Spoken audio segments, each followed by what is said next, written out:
First comment is that I'd ever do masks is going to be a fascist thing. Okay, this is about COVID. I've been on the internet. I'm interested in international as well as national events. Found out that the nation of South Africa has done a statistical analysis of the vaccine that is out. They found no difference in those that got vaccinated and those who did not as far as death rates. No difference. The UK has also done a statistical analysis of the virus. They found no difference in the death rates between people who had the vaccine and those who did not. Sweden did an analysis on the mask. They found that people who caught the COVID-19 virus, there was no difference in those who wore masks and those who did not. Therefore, they ordered the public schools to have all the students and the staff, as well as the teachers, to remove their masks. This is hope for you guys. You might go to full sessions in the fall when this information comes through.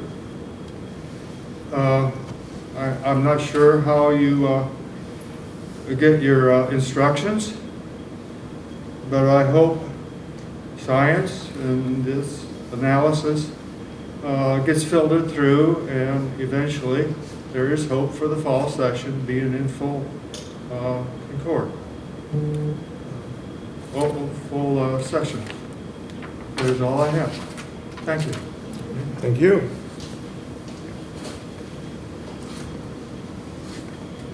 All right, next on the list is Rachel King.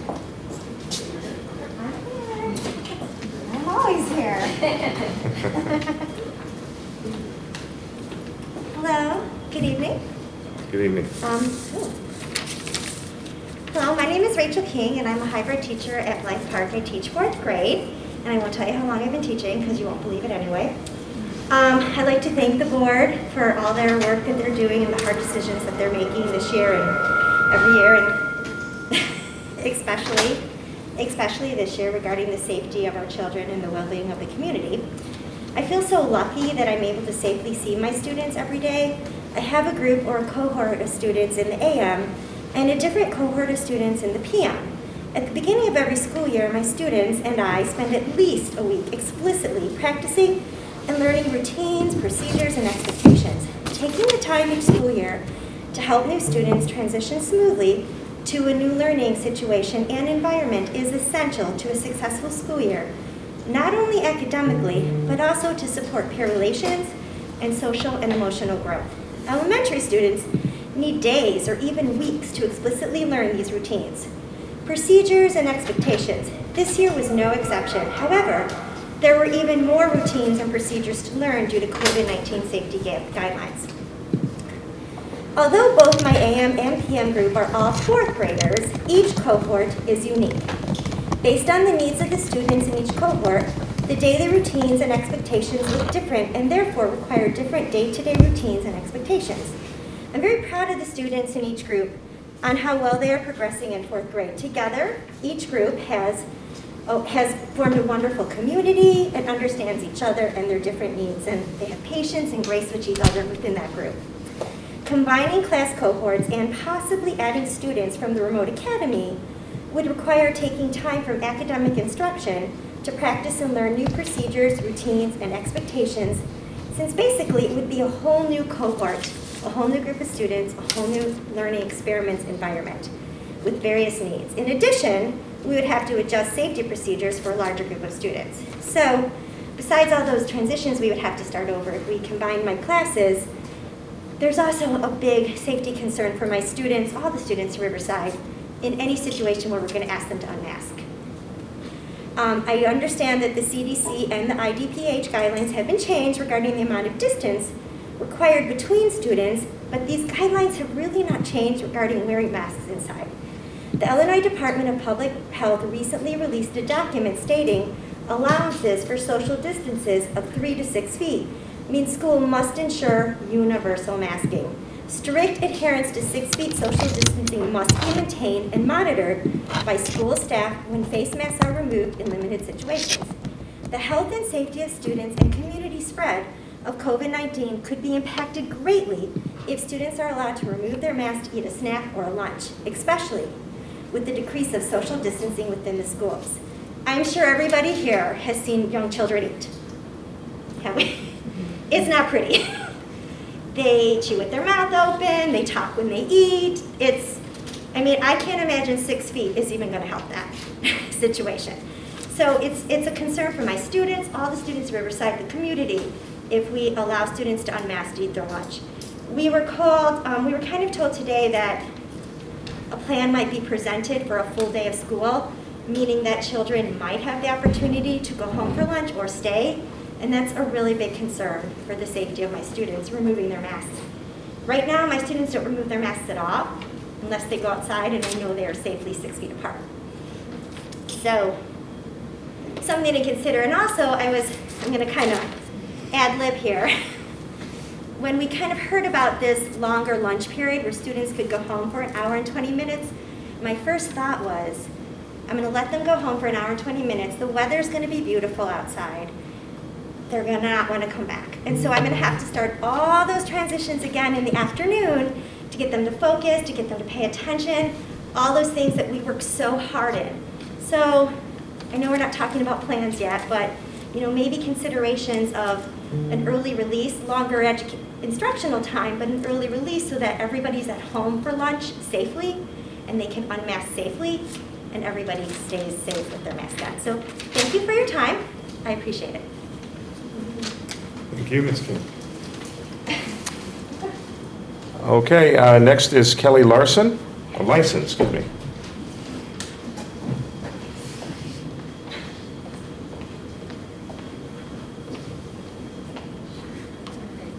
Hello, my name is Kelly Larson, and I am a 4th grade hybrid teacher at Central School. This is my 6th year in the district. As someone who has grown up in this community, attended Central School as a former student, and currently has many family members who work and attend the district schools, I am in favor of keeping the school day as is for the remainder of this school year. I believe our district has done a good job of keeping our students and teachers safe so far this school year. While it has been a difficult year for all of us, the teachers and students have established routines and communities within their own classrooms, and it has worked wonderfully for our students. We've all been very fortunate to have our students in the classroom at all this year, since many schools have been remote for this full school year. As teachers, we know that many students thrive and depend on routine. Students are comfortable with their schedules. Students are comfortable with their teachers and classmates. A change in the school day schedule could cause some students to switch teachers and classrooms due to class sizes for the last few weeks of this school year. I have seen the difficulty of transitioning from one teacher to another and from remote to hybrid for some of these students. While teachers are working to make them comfortable, it is still a big change and a big adjustment for students, teachers, and parents. Examples of some of the changes that my students who switched with the trimester from remote to hybrid have experienced are forming relationships with a new teacher and new classmates, a change and shift in schedules, adjusting to new routines and expectations, feeling unprepared for all that comes with joining a new classroom. Creating and maintaining a set schedule for students has many more benefits and much less risk due to change. I believe the benefits of security and safety are at the top of the list for our students.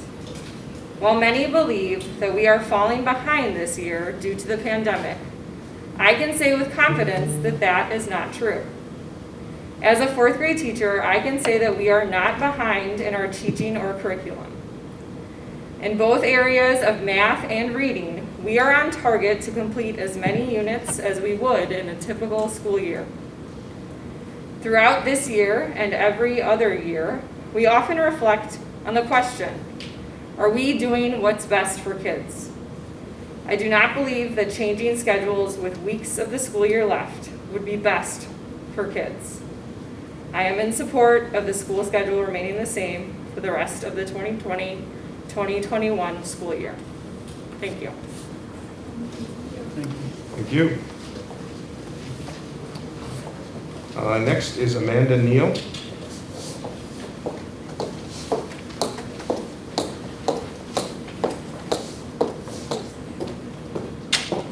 Hello, board members. My name is Amanda Neal, and I'm in my 7th year of teaching 2nd grade at Central School. I am what I call a responsive classroom teacher, which means that I believe that engaging academics, positive community, effective management, and developmental awareness are extremely important in having a successful school year. I take great pride in all of these areas as an educator. As a responsive classroom teacher, I've worked with my students to create a loving environment. Each of my classes has built a strong community. I always refer to us as Room 207 family, because that's what we are. This pandemic has sent us all on an unprecedented roller coaster ride of academic and emotional struggles. This year has been particularly challenging because of how long the children have had to show resilience in all areas of their lives. They've been asked to not play with their friends. They've been asked to not hug their grandparents, to not hug their teachers anymore if they have them in person. And they've done it. They have done all that they can to help during this time as young children.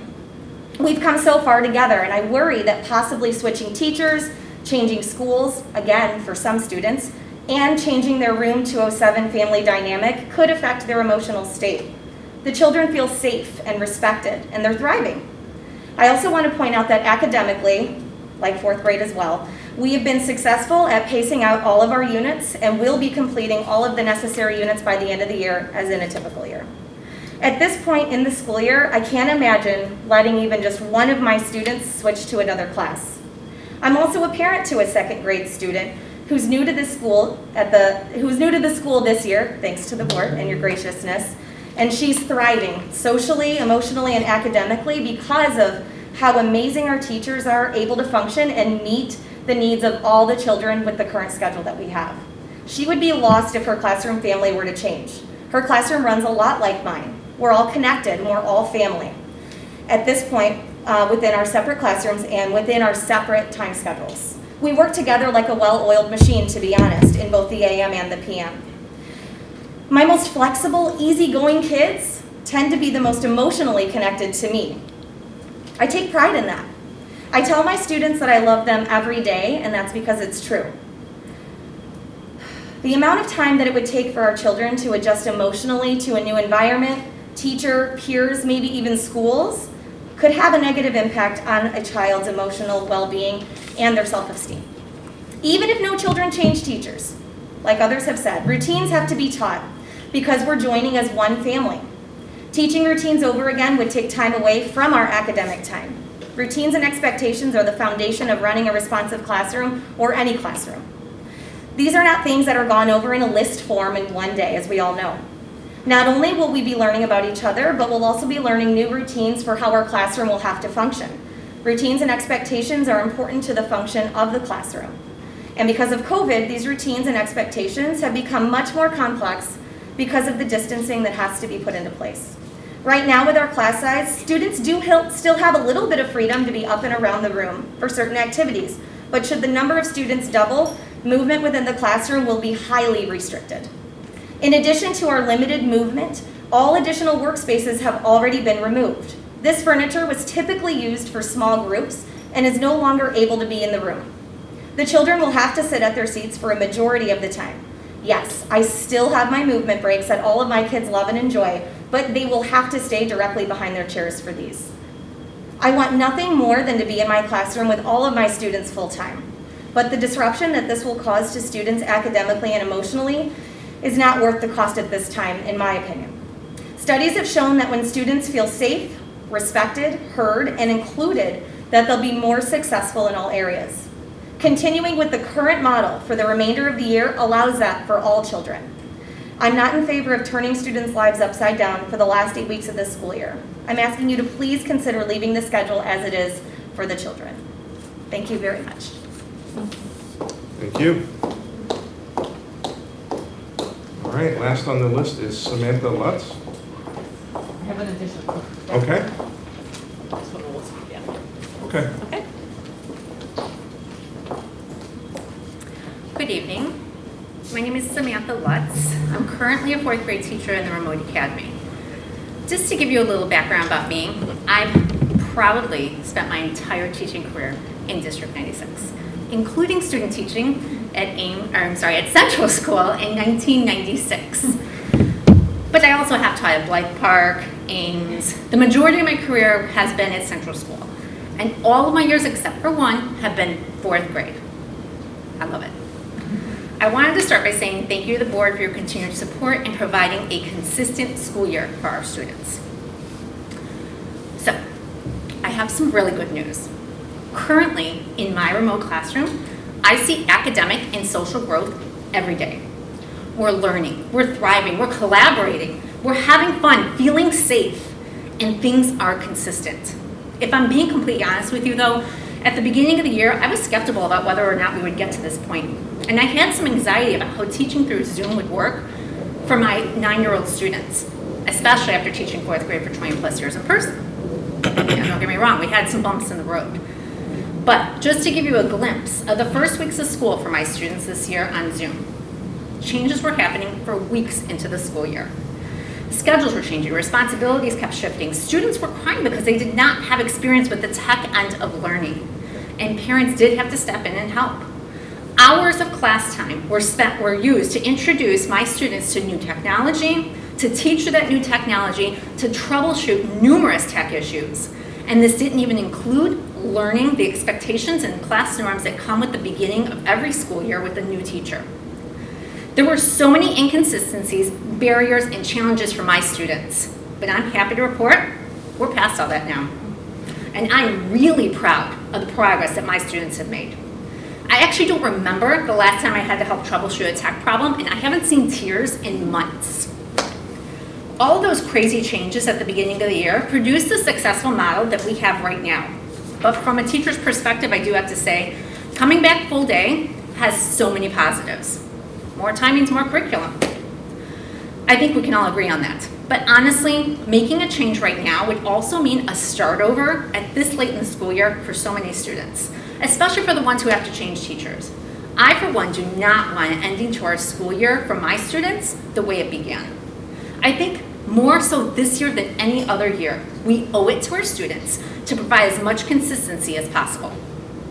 I know we've all had to work harder, and all that hard work has paid off, and that crazy pivoting at the beginning of the year has all paid off. This model that the children have right now have given us the opportunity to have a more intimate learning environment for my students. With the 14 a.m. and 11 p.m. students I had for most of the year, we've been able to have collaborative conversations. I'm able to have one-on-one in small groups, and these are some of the best things that are happening this year. And some of this just wouldn't be possible with a full day model in remote because of a class of 11 runs very differently than a class of 25. And this, coupled with the stamina that my students will need for a full day, is going to take a lot of time. I've been noticing a dramatic decline in my students' attention span of my students during the 2.5 hours of school on Zoom. But we're working through it. We found some strategies that work. I cannot imagine what will be needed to hold their attention for double that time though. Do we really want to spend the end of our school year working out all these kinks at the expense of the inconsistencies that we have going on right now? I feel like we owe more to our students. I know that this is a really difficult decision to make, and regardless of the outcome, I want to say, I really am very proud to be a teacher in District 96. Everything that we've accomplished for our students is amazing this year. Whatever decision we make, we will finish this school year off with smiles, progress, and a feeling of accomplishment. Thank you. Thank you.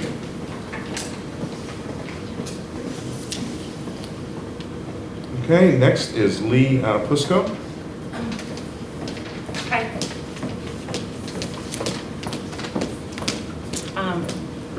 I'm also an educator, not here obviously in District 96, but I've been teaching for over 10 years. And I'm just going to read a letter that I wrote to the board and to the superintendent. Hi, this is coming from a place of concern for my child, and I'm assuming that many parents of the students who are not benefiting from the hybrid option. Now that the IDPH guideline states that students should be in school without a remote option unless there is an underlying health concern of a parent or the student, I am hoping that District 96 can get back into the classroom full-time. With the new 3-foot guidelines, I think that District 96 has the proper protocols in place, like saliva tests and mask wearing, to help eliminate any COVID concerns within the schools. I personally work in a district that hosts over 650 in-person students who have been actively attending full-day instruction since August 2020. We do not offer saliva tests to the students, and currently less than 25% of our teachers are vaccinated. We also offer our students the option of having in-person tutoring sessions, both before and after school, have added great books, and even a running club. I am hoping you are making the decision of going back to school in person for the last 5 weeks, which can be still crucial for student learning. This hybrid option makes it difficult to provide structure to my daughter and other students who need in-school learning to keep up with the required curriculum and do not benefit from a class via Zoom. Not all children can handle the Zoom calls and have a tendency to become easily distracted due to the home setting. We are working parents who come home and spend most afternoons and evenings checking work to be sure that it is good enough to turn in. The saddest part of all of this is that my first grade student doesn't even know what a full day would be like in school. I can imagine her whole world would be turned around in a positive way once she experienced that option here in District 96. The at-home lunch option is a tough one to figure out. Again, both my husband and I work full-time and we are not home for lunch. Our jobs do not allow that option. Would it be possible for students to eat in the gym, Hollywood House, or the classrooms unmasked for 20 to 30 minutes? What about eating outside unmasked on nice days? There are many options to explore other than students going home to eat lunch. We cannot be the only parents concerned about their children going home alone to eat lunch in their yard and walking back to school. There has to be more creative options. At our school, we eat unmasked in the classroom for 30 minutes. Students then put their mask back on and continue on with their school day. The teachers stay masked within that 30 minutes as well. And I would never have written this letter 8 months ago. I would have said, no way, it would never have been an option to be in school full day. And our district, 117, is living proof that it works out really, really well. And our kids are thriving at school. They're happy. I just think there's a lot of benefits to being back in school, and I hope that District 96 makes a good decision. Thank you. Thank you. All right, is there any additional public comment? Yes? Hi, I'm Kristen Economos. Actually, I'm sorry to Sure. you. Sorry. Good evening, District 96 board members. My name is Kristen Economos, and I am the remote second grade teacher at Central. I have been a teacher in District 96 for 11 years now, with a total of 20 years experience in grades K through 2. I know that this year has brought about many challenges for all of us, with our main concern being focused on the children. Thank you for allowing me to speak tonight on the behalf of the remote students. I would like to express my concern about young students having increased time on Zoom. As we all know, children crave stability and routine. By increasing the amount of time on Zoom, their special schedules will change, along with the expectations of what needs to be accomplished each day. The students are very comfortable with our routines, and to shift that with only several months left in the school year can cause anxiety. It took my students a while to get the hang of using their Bitmoji classroom to navigate through their special Zoom links, personalized schedules that included interventions and services, seesaw work, Lexia, and Dreambox. We are finally in a good, stable routine, and it is in their best interest to keep this consistent for the remainder of the school year. Research shows that children at the ages of 7 or 8 years old have an average attention span of 14 to 24 minutes. Speaking to the 2.5 hours my students are on a device daily, it is very difficult to hold their attention for even a short amount of time. There are natural distractions at home, less engagement and active learning over Zoom, and even with breaks built in, my students struggle to stay focused and fully engaged during the math and ELA blocks. I truly cannot imagine how difficult it would be for them to attend during a 5-hour Zoom session. Zoom was never designed to be a lecture-based and teacher-centric instruction option for hours at a time for our young children. When increasing time on Zoom, the AM/PM classes will be combined. With a larger class size, especially over Zoom, children are not getting as much attention due to the nature of remote learning. I see my struggling students sit back, let others take the lead, and fall further behind even with my prompting and encouragement. Another concern I have is how much time my students are spending on their devices staring at a screen. The American Academy of Pediatrics recommends no more than 2 hours a day on a screen for children. I have students that complain of headaches and fatigue regularly. I see them rubbing their eyes, squinting to see what's on the screen, and I worry about the long-term effects for them when on a screen for 5+ hours a day. If we have learned anything during the last year, it is that there are so many unknowns. Children are feeling isolated, lonely, anxious, and scared. Their lives completely changed on March 13th, 2020.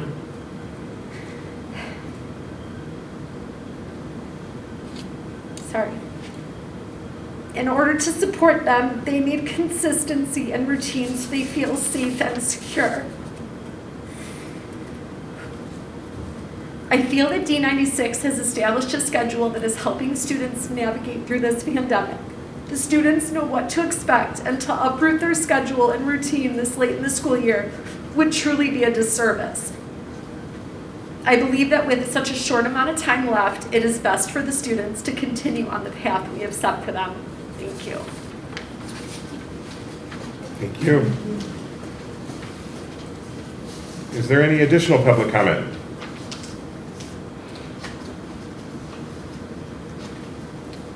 All right. Then at this time, are there any board member proposed changes to the agenda? Okay, then that takes us to the superintendent's report. All right, thank you. Couple announcements, and we are going to spend more time talking about our COVID instructional considerations a little further on down the agenda. I did want to share with you, this is something that has perhaps fallen by the sidelines, but not really, is that our Hollywood Playground Committee is going to reconvene on March 31st, and we are excited about that. We'll be revisiting the same renderings and information that the board has looked at. I think it was a year ago, a year and a half ago. It feels like it's been a really long time. But we will reconvene everybody to kind of review and really hopefully endorse that plan. We don't anticipate changes to the plan, but just a nice opportunity to revisit and talk specifically about some of the playground equipment. So that's exciting with spring on the horizon. I do want to just skip over the COVID instructional considerations. We decided to move that to the new business section of our agenda so that both Angela and I can share more details with the Board of Education tonight. I also have reported for you our saliva screening data. We've been reporting that to all of you at all of our meetings and wanted you to take a look at that.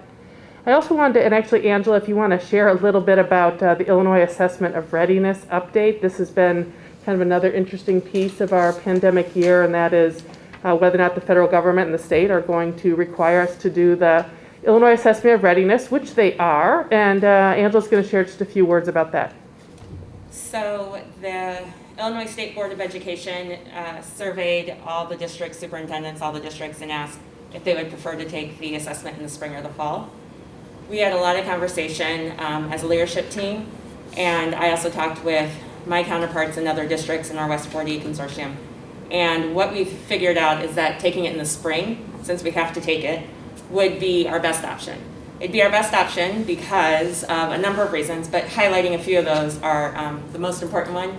RB is going to take theirs in the spring, and they asked that their feeder schools also take it in the spring, because if we chose to take it in the fall with them taking it in the spring, they would have to figure out how to test their incoming 9th graders, because they wouldn't have tested in the spring. So the biggest reason is to work with our cohorts that feed into RD. Another reason for taking it this spring rather than putting it off to the fall is that even if you take it in the fall, you're taking it for the grade level that students were in the spring of 2021. So a rising fourth grader would take a test take the third grade test in the fall, and then in the spring of 2022 would have to take the fourth grade test. So if we waited to the fall, students would have to take 2 Illinois Assessment of Readiness tests, and we felt that was not in the best interest of our students. So we're going to take it in the spring, we're going to get it over with so that we can hopefully start fresh in the new school year. For the testing, some of you may know or remember that students in 3rd through 8th grade take the Illinois Assessment of Readiness test. It assesses math and English language arts. There are 3 sections for both of those assessments. Students in 5th and 8th grade take the Illinois Science Assessment. There are 3 sections for that assessment as well. So students in 3rd, 4th, 6th, and 7th will have 6 assessments that they will take, and students in 5th and 8th will have 9 assessments that they will take. Again, state requirements, we would, as Dr. Ryan Toy said, we would prefer to not do this. However, we are required to take this assessment this spring. Any questions? Yeah, just one question. What is your expectation about the performance of our students on these tests relative to typical performance in previous years? I think it will vary across grade levels, but we all know that 2.5 hours of instruction has cut our instruction time. It is pleasing to hear that our teachers, through our work of working on scope and sequencing, that as you heard from some of our teachers tonight, they're able to pace out and teach the same amount of curriculum, but it is still less instruction. Normally our math instruction or language arts instruction would be more than an hour, but currently it is averaging about an hour for each subject, given that kids are in for 2.5 hours, and we also focus on SEL, and that's at the elementary level. We also know at the junior high level that we have cut our ELA and mathematics block in half. So again, less instructional time. So given the less instructional time, I think it is going to impact our scores somewhat. I can't tell you exactly how, though. Thank you.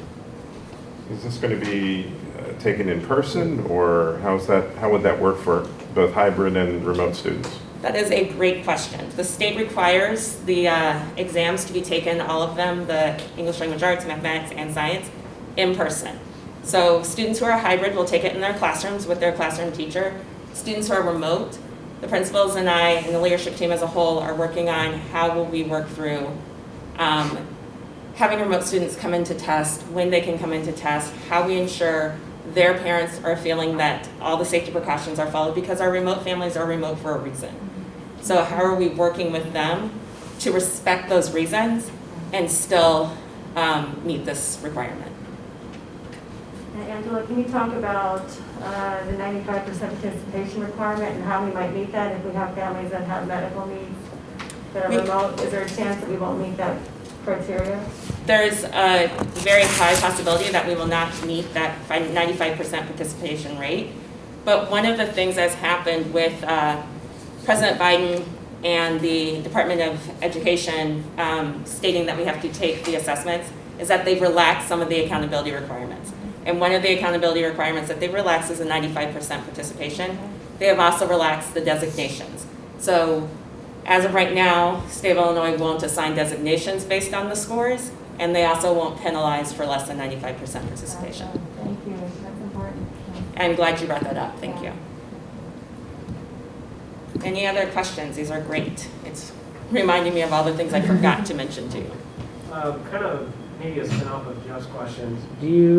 Would the spring assessment be a fair benchmark to like the stuff you presented back in like November, maybe around some of the math and reading scores compared to, and we saw the big drop and we kind of compared those to previously, like would this be could we use this data to kind of compare that trending of like how this year has gone, or is it? It will be hard to use the spring 2021 data from IAR testing in comparison to previous years because there's so many different pieces to this. Yeah. Same number of students won't be testing. Some students have had instruction in a hybrid model and then switched to remote, or from remote and switched to hybrid. So their classroom structure may not have been the same teacher throughout, and we've noticed with that some kids were repeating curriculum because classes were not necessarily at the same spot, and some people had missed a section of curriculum because classrooms weren't at the same spot. Again, with the decreased amount of time, we're not using the same, we haven't led up to the testing in the same way, so it's just so many different variables that when we look at the spring 2021 score, I feel like it will have an asterisk next to it because it will present a different learning environment for the year versus the other data preceding it. We didn't take these last year, correct? Correct. So we wouldn't even be able to compare it to just the previous year because That's a good point. so anything we'd be comparing to is a completely different test. Correct. Yeah, I think an outlier for me as a parent and a board member is just fine, and I think it is worthy of all the instruction that has happened this year and how much that we have done. So I think it's, in my perspective, it's okay if we have an asterisk. Yeah, look, Yeah. it has to. It has to. This is an asterisk year. Absolutely. It absolutely is. What do you, not to put you on the spot, but like, what do you think, because we have to take it, so like, what do you think we can actually glean from it?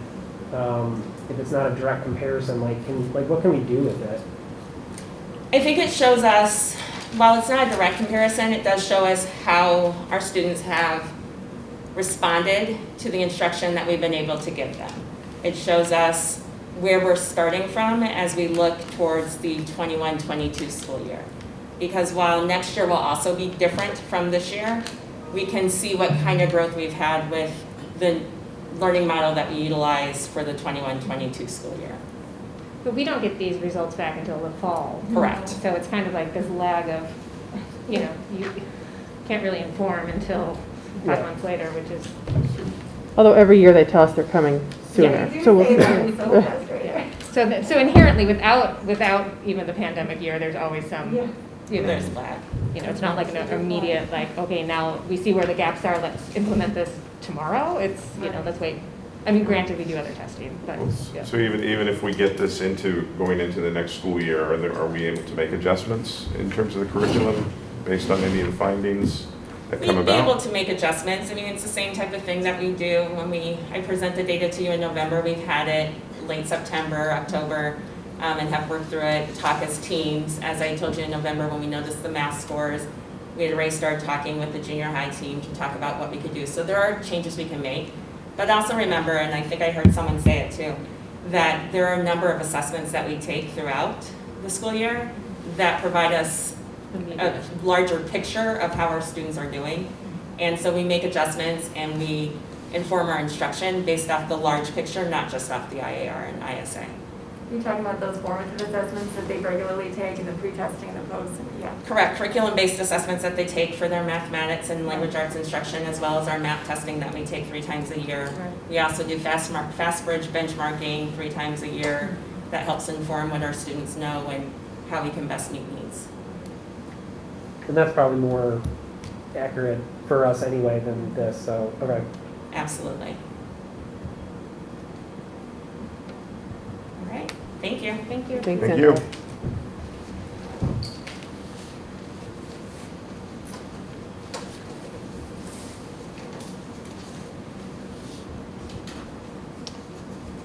Is there anything else in the superintendent's report? Or shall we That's move it. on? That is Okay. it. Thank you, Dan. All right, then we will move on to the consent agenda. Can the board secretary read tonight's consent agenda? Tonight's consent agenda consists of minutes of previous meetings from February 3rd's committee of the whole meeting, February 17th closed session, February 17th regular business meeting, open session. The personnel report is presented, payables pre-list, March 17th, 2021, payables pre-list, February 26th, 2021, employee recognition event, and that is it. All right. Is there a motion to approve tonight's consent agenda as presented? So moved. Second. All right. Kathy, can you call the roll? Mr. Muirhead? Aye. Mr. Miller? Aye. Mr. Barsadi? Aye. Mrs. Murphy? Aye. Mr. Marvel? Aye. Mrs. Kleiber? Aye. And Mr. Hunt? Aye. Motion passes. All right, next on the agenda is the Riverside Education Council. Actually, Dan, there's one other, that H, the resolution. Oh, I'm sorry, did I non-renewal. miss something? Okay. It usually falls under the personnel report, but because this one's a resolution, we need to act on it specifically. Okay, sorry about that. Is there a motion to approve the resolution of non-renewal of the listed staff as presented? So moved. Second. Is there any discussion? I guess just a note, this is related to temporary teachers that know they're temporary teachers, so it's just a formal action, if I'm understanding this correctly, right? Right, these were the permanent subs that we hired Yeah. for this school year. So again, they've done a very nice job for us. It's just that these are positions that we need to determine, if there's a future need for or not. All right. Kathy, can you call the roll? Mr. Miller? Aye. Mr. Barsadi? Aye. Mrs. Murphy? Aye. Mr. Marvel? Aye. Mrs. Kleiber? Aye. Mr. Muirhead? Aye. And Mr. Hunt? Aye. All right, then that takes us to the Riverside Education Council.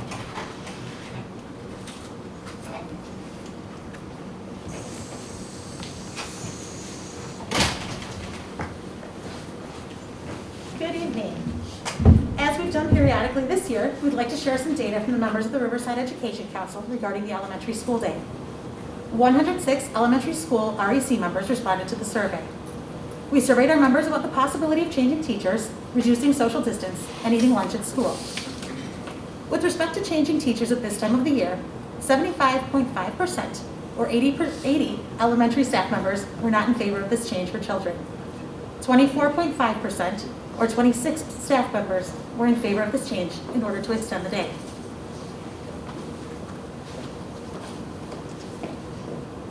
Our survey results come from before the Illinois Department of Public Health changed the social distance guidelines from school from 6 feet to 3 to 6 feet.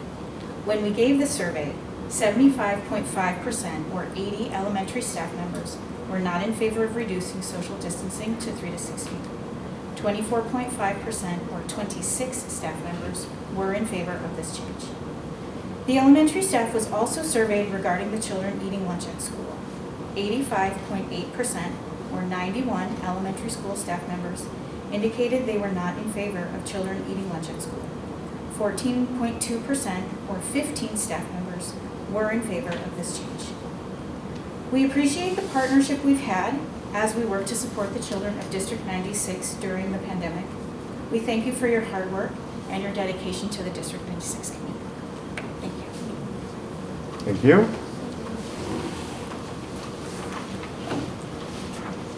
All right, at this time, are there any board member comments? No? Okay, then that takes us to committee reports. First committee listed is education. Okay, as Martha mentioned, we had very often saliva screening reports on participation, and that was discussed, as well as the instructional strategies that you'll be hearing more about every week from now on, and surveys for parents, and so all of that is available from the last meeting's data. So thanks, Martha and Angela, for working on those things. Okay. Thanks, Sherry. Next is the policy committee. No, nothing tonight. All right. Thanks, David. Next is the facilities committee. Thanks, Dan. Facilities met about a week and a half ago to discuss a number of items. Two of them are the memorandums of understanding and essentially continuing with the work to do the central fire protection, to make those repairs and improvements and upgrade to a viable system, and then to also continue with the development of the plans and get them ready for bidding for the playground and the multipurpose room. The memos of understanding are a little bit further developed than they were in December, and they reflect continued engagement with DLA. The other items we discussed were the Central Hauser campus, and ultimately we came to the conclusion, with the help of Ramesh, to pursue some additional investigation into the existing conditions of the parking lot and the area that is potentially going to be improved for separation of play and parking. And I'll finish and then I'll hand it over to Ramesh. Then we also, the Blythe Park parking lot will be delayed by about a year. It's not in desperate need to get fixed, and then DLA is also working on plans for the use of the the tennis courts. And then finally, the Hauser Auditorium, which is to improve the video, audio, and the spotlight system. The feeling is, at this point, it is best to make that more of a design build rather than have a specific design by DLA. Last item is simply the assessment of our campuses, and the two choices were Legat and then another firm that is more specialized in looking at life cycle analysis and cost estimating. And now I'll turn it to if Linda had anything else to add to that, or Ramesh. No, I don't have anything else to add, just that we're, continuing the conversations on all of these projects to make sure that we're moving forward and, yeah. Not Thank sure you. if Ramesh has anything to add at this point, or if... I'm actually on Zoom, so I could answer any questions if anyone has them. I think, Joel, you mentioned that the MOUs were refined a little bit. I mean, what were the substance of the changes? They added costs for contract administration and contract closeout. They're the same ones we saw at the last meeting, though, correct? They are identical. They're I'm the just- same as presented at the last meeting. Okay. So there haven't been I'm refinements. noting that they're different from, they were further refined what was presented in Right, December. after the cost estimates. But yeah, I just want to make sure they are the same ones as presented. I apologize if I... Yep. And then, I guess, this may be a tag team with Ramesh. With regards to the campus assessments, we have Legat, who would potentially, I believe Ramesh, correct me, I think there were two firms that gave us Sorry to proposals. interrupt, Joel. Is your mic on? I can hear you in the hallway, but I can't hear you in the speaker. Apparently not. Oh, there you go. Dave, watch the video. Sorry. What will we do without you? I apologize for that. Ramesh, did you hear anything I said? Yes, I did. I think I figured out by the sign language. So, so I can elaborate on the building assessments. So we are looking at two options. One is the traditional option, which is to use a true and tried firm, which would be like DLA, who's familiar with our buildings. Essentially, they would build upon the information that's existing and present a new report on the status of our buildings in the district. The alternate approach is a fresh approach, which is using a specialized firm like Terracon.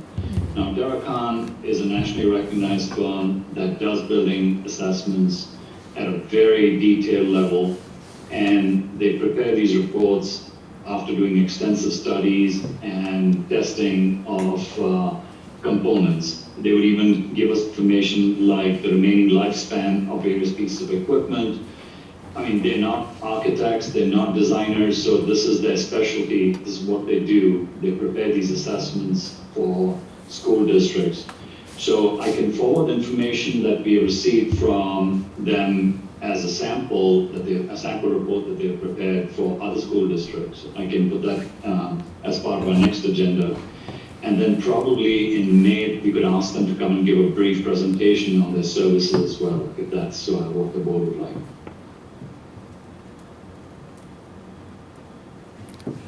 I think we did talk about in the facilities meeting when we were discussing these two options. There's definitely a different price tag, so it's not comparing apples to apples in any way. So it would something we need to really, make sure that that's the route we would want to go. So I look forward to seeing the reports that are presented to see how full. How much overlap is there between the kind of reports that we're talking about here and the sort of the engineering reports that were in the 2018 10-year master facility plan? There's a lot of the master facility plan was concerned with exactly this question about the very detailed reports. I can't remember the name of the engineering firm, it was Berg or someone else, but a lot of detail about the boilers and the different mechanicals and so forth. How much overlap is there between what we're talking about here and what was in that report? There will be overlap for sure, but the difference is a firm that specializes in building assessments, part of their requirement is to do a life cycle analysis. So they would actually look at the specific piece of equipment, and for example, the fire pump issue that we had would surely have shown up in a Terracon report, because they would have identified it as a system that was 60 years old, and knowing that the lifespan of a fire pump, typical fire pumps around 40 years, this is well past its life expectancy. So those are kind of elements that they would identify. They would definitely do even a roof core analysis to confirm the remaining life of an existing roof, for example. I mean, part of the reason why you go with a specialist firm is they are completely independent of the process. I mean, they would do this report and hand this report to us, and then we would have to hire an architect to execute the program. Unlike using an existing architect who is part of our system, there are advantages obviously to both sides. But the disadvantage that we face is that if there's a mistake that's made during an assessment by the architect, it's not likely to be revealed till the design is well underway, as compared to using an independent agency.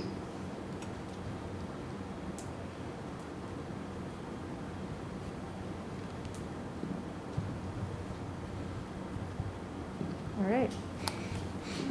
I guess in terms of cost, was there any ballpark comparison? I understand the national firm would be more. I don't think Ramesh gave us those details. He just mentioned that they would be. Yeah. They're not. And that's something we'll hear later. Yeah. So I mean. I do not have a fee proposal from them. Yeah. Yeah. So I think from my perspective, what I would like to see, and this is something obviously in facilities we can create, is kind of just creating a document saying what we have, what it covered, when is our next life cycle analysis supposed to happen. I just kind of want to see a timeline, just because I want to make sure if we're spending this money, we're spending it at the right time. It's not going to overlap too much with what we've already spent money on. I just think for me, that would be helpful. Yeah, I think that makes a lot of sense, and I wonder if it would make sense to explicitly refer to the 2018 report, which was only a couple of years ago. Right. And say, well, this is what they did, and sort of, and maybe even take it to this firm that Ramesh is talking about and saying, here's an example of the kind of analysis that they did about the roof membranes or the boilers or whatever it is that they did. It's like 300 or 400 page long report. Would you give us more detail or more, well, just to get a sense of like how much more are we going to be getting here if we were to go down that route? That's kind of, I think, yeah, I think I agree with what you're saying, Linda. I think that's and that's, I think Ramesh was saying he does have example reports that he was going to share so that we can kind of look it over. But on top of that, I also just feel like I need a timeline, because if we're a year away from this lifetime analysis, I think I would wait a year to spend this money. You know, I don't feel like, of course, there's been things that came up that we didn't know about, but it's not like it's been 15 years since we've looked as well. So I want to make sure if we go with this independent route, which sounds like a great option and it's a lot of money, we need to make sure we're doing it in the right time frame and not just redoing work just because we were afraid there was a chimney issue. Now, I think we need to be cognizant of that instead of feeling, I don't think there's a reason to feel emergent about this. I just want to make sure we're doing it in the right timeline. So I would recommend that's something we talk about at the next facilities meeting, kind of create that, share that with the board. Maybe the facilities committee can review these reports to kind of give an idea of what are the differences so that we can share with you guys, you know, this is what this, you know, and I mean, obviously I would lean on Ramesh for a lot of that because he's the expert, but I just kind of want to get a sense of the board of how urgent we feel this is, because I think sometimes we have that sense that it is, and I just want to make sure we're, you know, proceeding in the right, you know, timeline. No, I totally agree with Linda. I think best to look at it. And I agree with maybe looking at the supplement approach. Let's see what they can supplement from the last report so that we aren't too redundant. We've already paid for that. It's only a few years ago.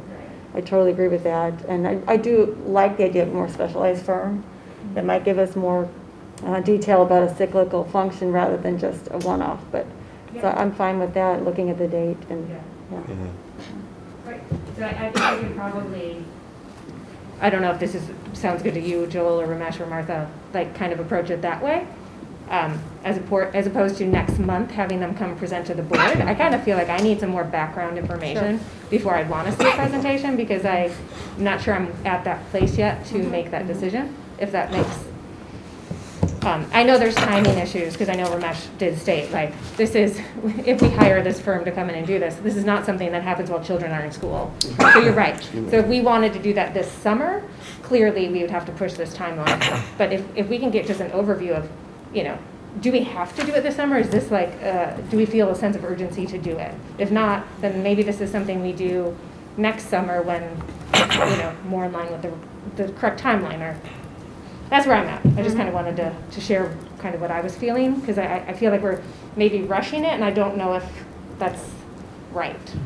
I agree, totally agree with that. You're right, that there is no urgency actually, because we have done the critical projects. It's just that if there's some hidden issues, they will show up. So you're right, we can move it off the urgent task and even execute this next year. That's fine.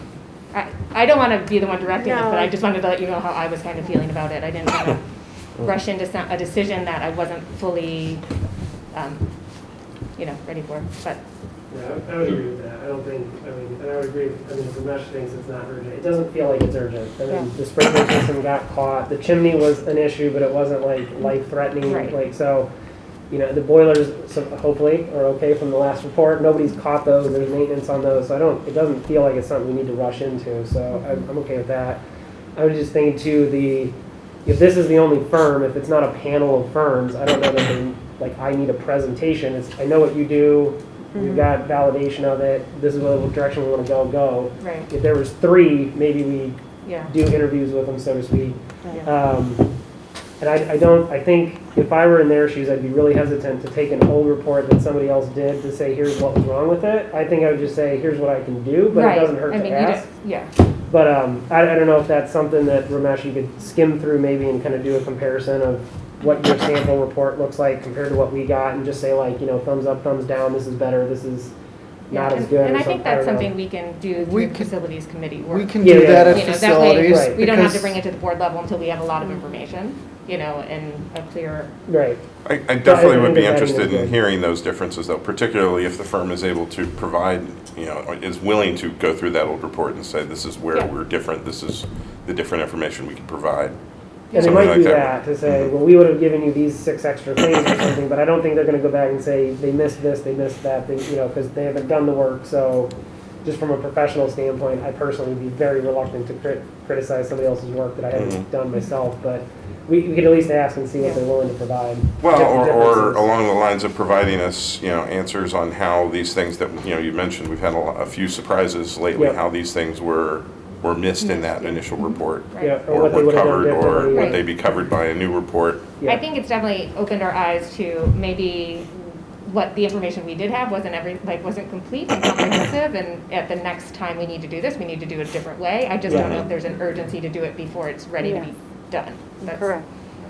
It's definitely worth finding out what the timeline Last but not the least, I think one of the important things that we learned as lessons learned is our maintenance contracts need to be reviewed, because we did put a lot of faith into the annual maintenance contracts were used to certify the sprinkler systems, for example, and that came back to haunt us. Right. So we may have similar contracts with the boilers, for example.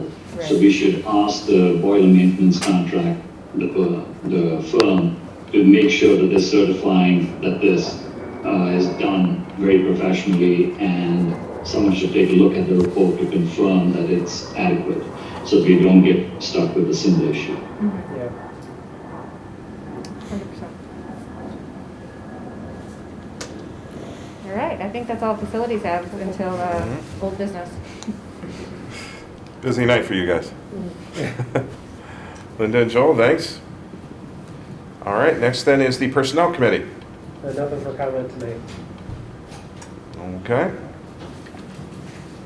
Then that takes us to the Finance Committee. Yeah, nothing new here on finance. Okay. Now we're back. We're rushing through here. This is good. Okay, then next is old business. First item here is the Central Hauser Sprinkler Project.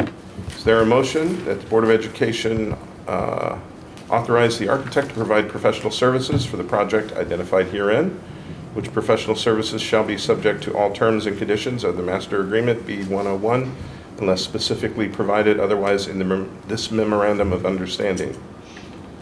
So moved. Second. Is there any discussion? I did want to note that if you'll notice the first item under that is the project's timeline memo that Jim put together for us. This was something we talked about at the Facilities Committee, just wanting to make sure everybody has a clear idea of when these are going to bid, when to expect, when to expect the bid opening. So that information is in that document. So assuming approval tonight, these go out to bid pretty quickly. Yes. Correct. Especially since construction needs to happen when the children aren't present in the building, so time is important. So I'm glad to see that too. Yep. Yeah. I just wanted to make sure everybody saw that was in, documented the time frame. That looks good. I appreciate that. Thanks. All right. Is there any further discussion? Nope. No. I'm just going to answer for everybody. Nope. Just to confirm, one of the questions that had been brought up last time was we have added a number of alternates to the Hollywood project just to make sure that we address the finance and the budgetary issues. We've been very sensitive to that so that the board will have a full menu of items to choose from once the bids are received during the recommendation phase. So I think we're just covering the central project. Sprinkler project. Yeah. Oh, I'm sorry, I jumped the line. Yeah. Sorry. It's all right. It's good Gotta be information relevant. moving in. That's okay. It's still relevant, or Yes. will be shortly. All right. Kathy, can you call the roll? Mr. Barsadi? Aye. Mrs. Murphy? Aye. Mr. Marhol? Aye. Mrs. Kleiber? Aye. Mr. Muirhead? Aye. Mr. Miller? Aye. Mr. Hunt? Aye. All right. Next then is the Hollywood Playground Project. Is there a motion that the Board of Education authorize Riverside School District 96 hereby authorizes the architect to provide professional services for the playground and multipurpose room addition project at Hollywood Elementary School for the summer of 2021? Project identified herein, which professional services shall be subject to all terms and conditions of the Master Agreement B-101 unless specifically provided otherwise in this Memorandum of Understanding. So moved. Second. Is there discussion? This is where Ramesh's comments were relevant, and we are continue to pay attention to potential costs and give the district as much flexibility as possible in choosing which improvements to move forward with. We have added operable windows to the project as recommended. Thank you for doing that. I think that's a great thing, and I'm actually quite disappointed that we didn't have operating windows in this edition and the Blythe edition. I don't know how that oversight occurred. But I thank you for making that change in this current project, and I do hope in the future that if a future board is actually considering projects without operable windows, that's fully discussed by whatever board is there at the time. Because I do think there's a huge case being made, even pandemic aside, for having operable windows in classrooms.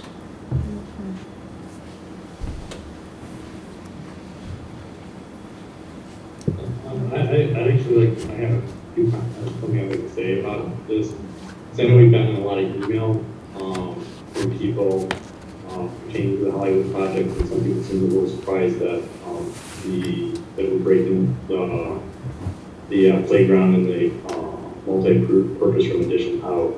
I mean, I know some emails have been also floated around that aren't exactly correct, and I sort of like to at least take the time to address this, because I want to make sure that we're dealing with facts and all the information is accurate when we come to this decision. I mean, one of the things that I do know that has been stated is that we have tens of millions of dollars in the bank, and that it would be a shame if we don't do this. Well, the truth is, as we all know, we don't have tens of millions of dollars in the bank. But the other thing is too, Hollywood is one of 5 schools, and while we have done work on all of the schools, the Hollywood edition has been put on hold because of reasons having to deal with the Hollywood Community Association, and the fact that we're also dealing with Brookfield. So there's a lot of things that are going on. In addition, which we all have been aware of, because we've been very deep in this, is we got like approximately $8.5 million project that we're looking at for the Central Hauser campus, and we also have the now an over $1 million sprinkler project that we take care of at Central, which we have to. I mean, it's really not an option for us. It's life and safety. The other thing that I've been hearing, and I'd like to address, is that if we don't build a multi-purpose room, that we're essentially wasting the agreement that we've made with the HCA. And that is just categorically, I have to say, wrong and false, because we are getting a playground. I mean, we're going out to bid. I think pretty much we're all in agreement Hollywood needs a playground. That playground is in really sad shape. We're keeping the Hollywood House. I mean, the community came to us telling us without doubts that they wanted to keep the Hollywood House. Unfortunately, during the whole process, we kept saying that if this falls off the schedule of all the other projects, that this cost was going to go up. And we are now going to find out what that cost is. Then the other thing that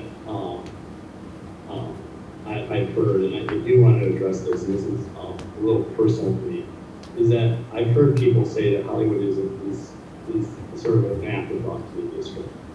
And that is, again, categorically false. We have spent so much time at Hollywood as a board, and I can speak as a Hollywood resident, living in Hollywood even before I came on board. I know that's the sense. But we have spent so much time. This school is as important as all the other schools. There's no one favorite school here. But we are very important. Hollywood is very important to us. And so to say that just because we're going out to bid and we're breaking this stuff out, does not mean that Hollywood is not an important school in the district. And so, but we do have to take consideration of costs. And if the costs are in line, I can tell you right now, even with the higher costs, I'm still supportive of the idea. But nonetheless, we have to look at the costs. And just think that we have tens of millions of dollars floating around to do this is just, it's just not true. We have to take Hollywood into consideration of 4 other schools in this district. So that's what I want to say, just because I've been hearing things in the community, I've been seeing emails. We just need to address these, and I just want to make sure we're dealing with facts and what that it's just not that's not one. Hollywood's part of a much larger equation. So I just want to point that out.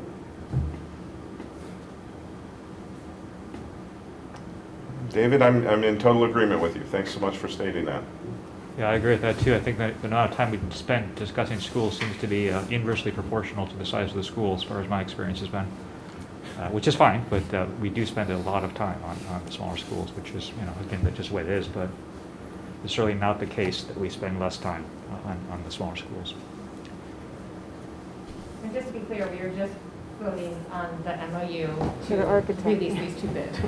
So we are not, but like I just wanted to be clear to whoever's watching, we are not voting to do the project or not do the project at this point. We are voting on a legal document with our architect. I think Linda that is the most important clarification I've heard about this subject. Yes, correct. Because I know, and I'm sure we'll be having more discussions as bids come in to that effect, but I just want to be clear to the community what we are voting on. We are not voting on the project, yes or no, at this moment. Right. And I think it's important to note as well, so that the bids that we're looking to get back, we will be able to separate them should we need to. Is that correct? Yes, that is correct. There will be multiple options. You can do either multi-purpose room, the playground, you can do both. There are other options as well. All right. All right. Any further discussion? No. All right, Kathy, can you call the roll? Mrs. Murphy? Aye. Mr. Marhol? Aye. Mrs. Kleiber? Aye. Mr. Muirhead? Aye. Mr. Miller? Aye. Mr. Barsadi? Aye. Mr. Hunt? Aye. Motion passes. Okay, next item is Illinois TRS Supplemental Savings Plan. Is there a motion that the Board of Education approve participation in the plan as presented? So moved. Second. Is there any discussion? Are there any substantive changes over last year? Yeah, no changes since we last talked about it, and this is a required item for us. Mm-hmm. So this is the one that we have to vote on even though we don't have a choice. Yes. Correct. Correct. You get a few of those every now and again. All right. Any further discussion? No. Okay, Kathy, can you call the roll? No. Mr. Marhol? Aye. Mrs. Kleiber? Aye. Mr. Miller? Aye. Mr. Barsadi? Aye. Mr. Muirhead? Aye. Mrs. Murphy? Aye. Mr. Hunt? Aye. Motion passes. All right, next is new business. First item listed is the COVID instructional considerations update. So I will take that. Thank you, Dan. So we have been, really since our last meeting, as you know, at our last meeting, we heard from a good number of parents. We've received emails. We've also been in ongoing discussions, obviously, with our staff. I realized tonight we heard from a number of our teachers about some questions and some concerns. Angela's going to join me here, but what we want to share with you tonight are the parent survey results that we had put out at the end of February. And I just want to remind everybody that this survey was not for parents to elect a certain plan or to sign up for a certain plan. It was really to help us understand kind of the impressions in the community about some increased student learning time. And we're also going to share an update from you from ISBE and IDPH. I know it was referred to in the public comments. I think everyone's aware of that. A very significant change around social distancing. April and Chris are here to share some about Hauser because we have made some changes at Hauser over the past 10 days, 12 days. March 5th was the first day. We had more students back, and I want the board to certainly hear more about that. And then we're going to talk about some very important next steps as well. Okay. So on Tuesday, February 23rd, we released a survey for parents to give us an idea of where our community was at in relation to some of the changes that would be required for in-person learning. We had the survey open from February 23rd through March 5th, and through that we had 544 responses. When I went through the responses, I pulled out all the duplicate responses, which resulted in 498 responses. And we have about 500 elementary families, so we had a high return on the survey, a high participation rate. So here you can see the survey results broken up by grade level. And then, and as you know, we gave it only to elementary families because the change would affect elementary families. Here we have the responses by school. And you'll see on all the slides that it says 544 responses. Even when I pulled out the duplicates and recalculated everything, the percentages for across the board for all the slides you're going to see were still about the same. They were off by 1/10 or 0.2%. Here we have parents who are remote learners who would return to school should we increase remote learning time, in-person learning time, sorry. And so you can see that about 34% of our remote learners, which was 94 responses, about 34% of those responses said that they would come back if in-person learning was increased, and about 2/3 of our families that are remote said that they would remain remote. We then asked, how comfortable are you, if you're comfortable with a teacher change, should we increase in-person learning and it resulted in the need of a teacher change?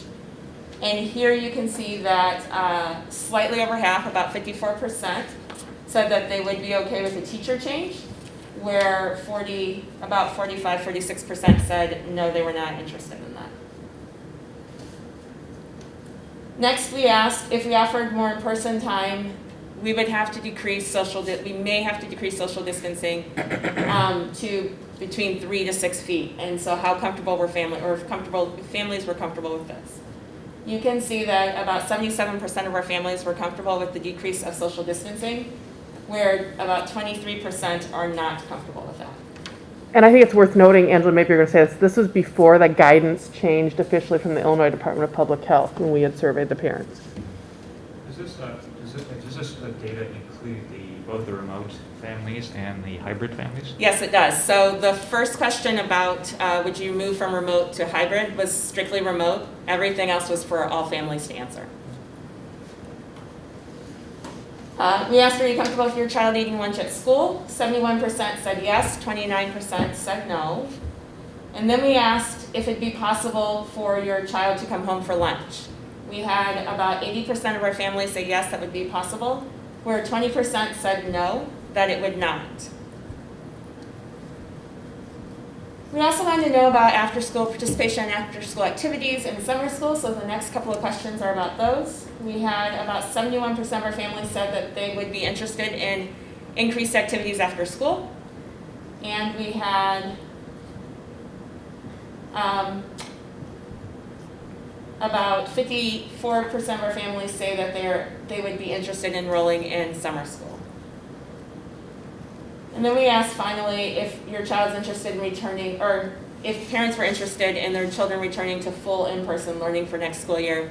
And you can see here that 99.6%, which was everyone except for 2 families, are wanting us to move to full in-person for the next school year. So we commented on, and this is really critical, new guidance was released then by the Illinois State Board of Education, Illinois Department of Public Health. The significant change there was that the recommendation shifted from a 6-foot social distancing to a 3 to 6 foot recommendation for children and for fully vaccinated staff members, wanting to maintain 6-foot social distancing for non-vaccinated adults in the school setting. Obviously continuing with the universal masking, the same kind of cleaning procedures, hand washing, et cetera, the things that we know that are also keeping children safe, and that contact tracing was a valuable piece of the equation in terms of mitigation, and that necessary quarantine guidelines would be in place. So I know I have shared that when the new guidance came out, I think for me, but I think for our leadership team in looking at this and for many of our staff members, the IDPH guidance really, as I say, moved a mountain for us. As you know, our last meeting, we spent a lot of time talking about how we could possibly flex or modify our plan, and really what we continued to come up against was the social distancing guidelines. We know that there were guidelines, we know that there were schools already doing this, but also the CDC had kind of, quote unquote, doubled down on that language, and it was really, I think it adds a huge layer of flexibility for us to think about this shift in the guidance. And since then, I know I've had an opportunity to read a lot of articles that are coming out. I think they've been sort of made, pretty publicly available through kind of mainstream media, that this is not just something that the IDPH sort of came up with and decided maybe under political pressure to change their mind, but that there are some good studies coming out about schools that have been at less than 6 feet, and again, children with their masks on not spreading the virus. So again, really a huge shift for us.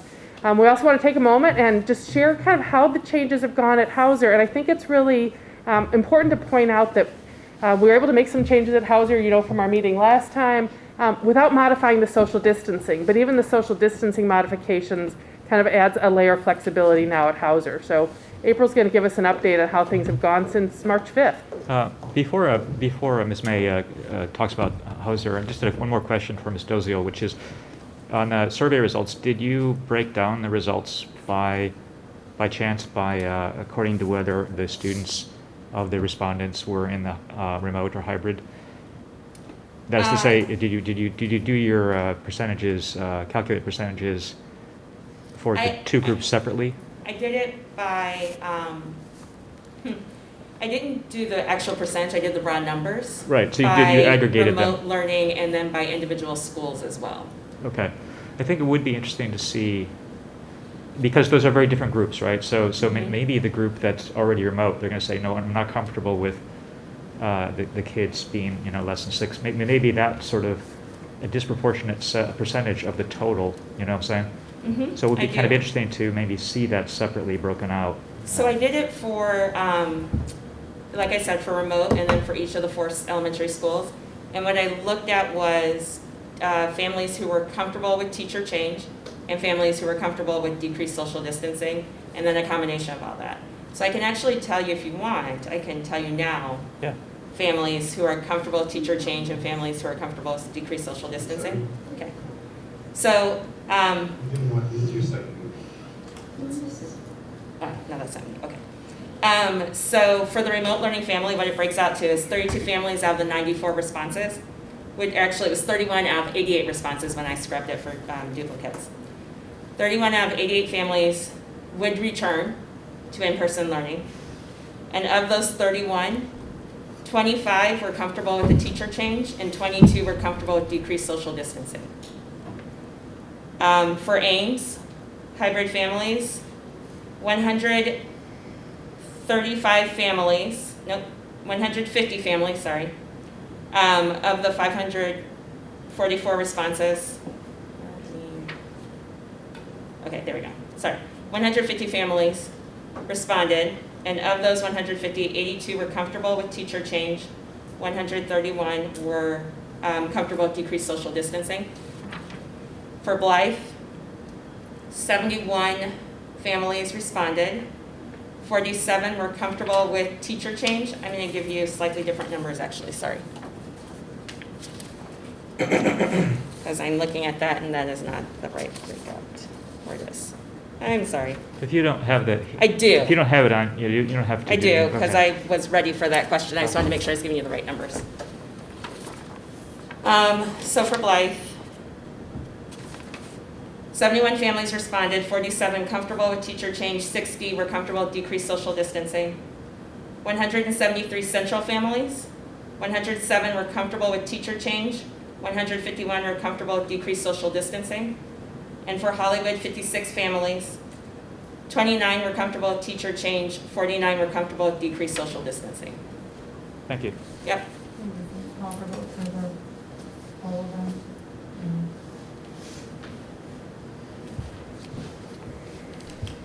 Good evening. I wanted to start first by saying thank you to the Board of Education and our families for all of the support and patience throughout this ever-changing year. And also just a special thank you to the teachers, because I know it has been such a trying year. They have taken on more than they've ever dreamed that they could do. They've been dedicated, committed, and flexible throughout every change. And it's just a tribute to who we have here as staff that makes this place just a special place. So for Hauser, I know you heard from Chris a couple of weeks ago that we were about to embark on bringing all of our hybrid students back at the same time. And so just a quick update on how that's been going.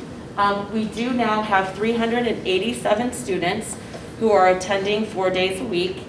It's been a great feel just because it's closer to what school is. And it's been just great to see so many kids coming into the building. We did have 14 students' families who opted to stick with the 2 days a week rather than 4 days a week. And because flexibility has been our middle name, that's what they are doing. And we still have 169 students who are participating with the full remote program. We did have 26 families, 26 students who contacted us. I believe it was February 1st, they had to make a decision for the third trimester so that we could begin to do our planning. And after that time, we've had 26 families reach out to say, I know my child was remote, but I'd really like to have them come back as a hybrid student now that you're going 4 days a week. We did explain that we would put them on a waiting list, but we were going to do our very best to get them in. And I'm happy to report that all 26 that were on the list, we have currently gotten in. They are either already in or they will be able to start in after spring break. So we continue to look at that. We know that families, circumstances change, and we are just trying to do the best that we can to accommodate each family's circumstance and their comfort level. We did this through some space usage. I know Chris shared this at the last meeting. The LRC has now been converted into 2 classrooms. It's working out very well. They're nice and large, and students are still able to be socially distanced, which is great. We are using our auditorium as a classroom now, and that is actually working out well. And I think the students are enjoying their walk to the auditorium and the comfy seats that they get to sit in when they're in there for a class. And then we've also been using what we're referring to as sister rooms. It's similar to what's set up here, actually. One classroom would be like this, and if I were the teacher, I am teaching to all the students, but the classroom over here has a different adult in there, and I'm being zoomed in, very much like Mr. Barsati right now is being zoomed in. So that seems to be working well. We have been working through a few glitches on hearing, kind of like here tonight, making sure that the sound is good, and Mr. Tofano has been working with us in making sure that we have the technology that we need to make sure that that's working. Our Wednesdays at this point, we are still full remote, and we see a lot of value in that full remote Wednesday. Most importantly, it puts all the students on the same playing field. They're on the same platform, and regardless of their personal situation at home, whether they've been remote or hybrid, they're all the same on Wednesdays. And as a middle schooler, it's important to feel like you belong and that we're all the same. So we find that that's very important. Our teachers are able to really build community because they're all on Zoom. They're able to use the breakout rooms, and kids are actually able to collaborate in ways that they can't do when you have some in person and some remote. So at this point, we are hoping to stay with that, and it kind of comes down to that social emotional piece and that whole child that we feel is so important.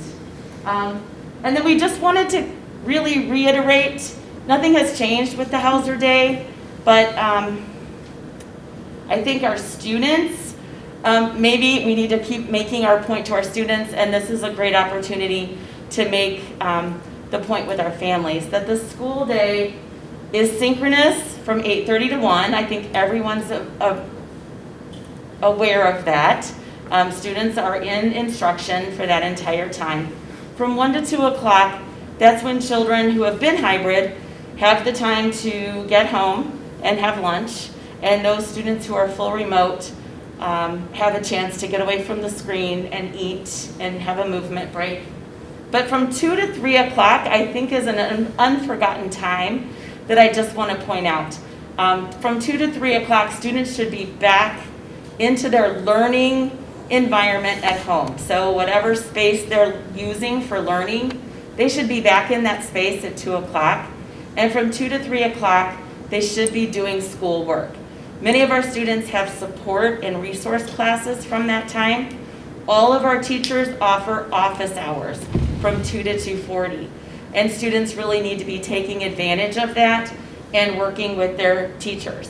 If the students feel completely independent, then that 2 to 3 o'clock time should be time that they are doing their homework, doing their studying.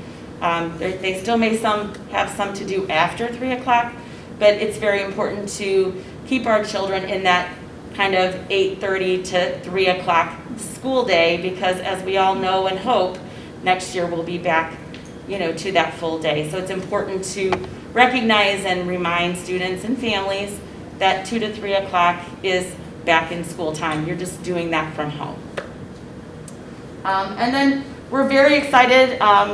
Just sitting today at our desk, because it faced out the window, there were kids getting dropped off today at 3 o'clock coming in for their in-person volleyball, for in-person dance. And they are so excited when they come in. And we're just so fortunate that we've been able to do volleyball, basketball, and dance, following all of the guidelines, keeping people masked and separated. But the joy that you can see on the kids is just amazing. And we want to continue to look for some other opportunities to grow that.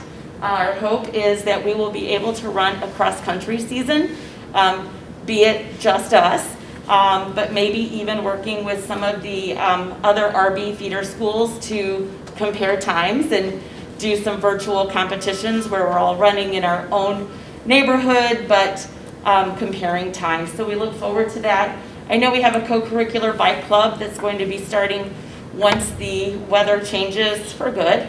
That will be great to see.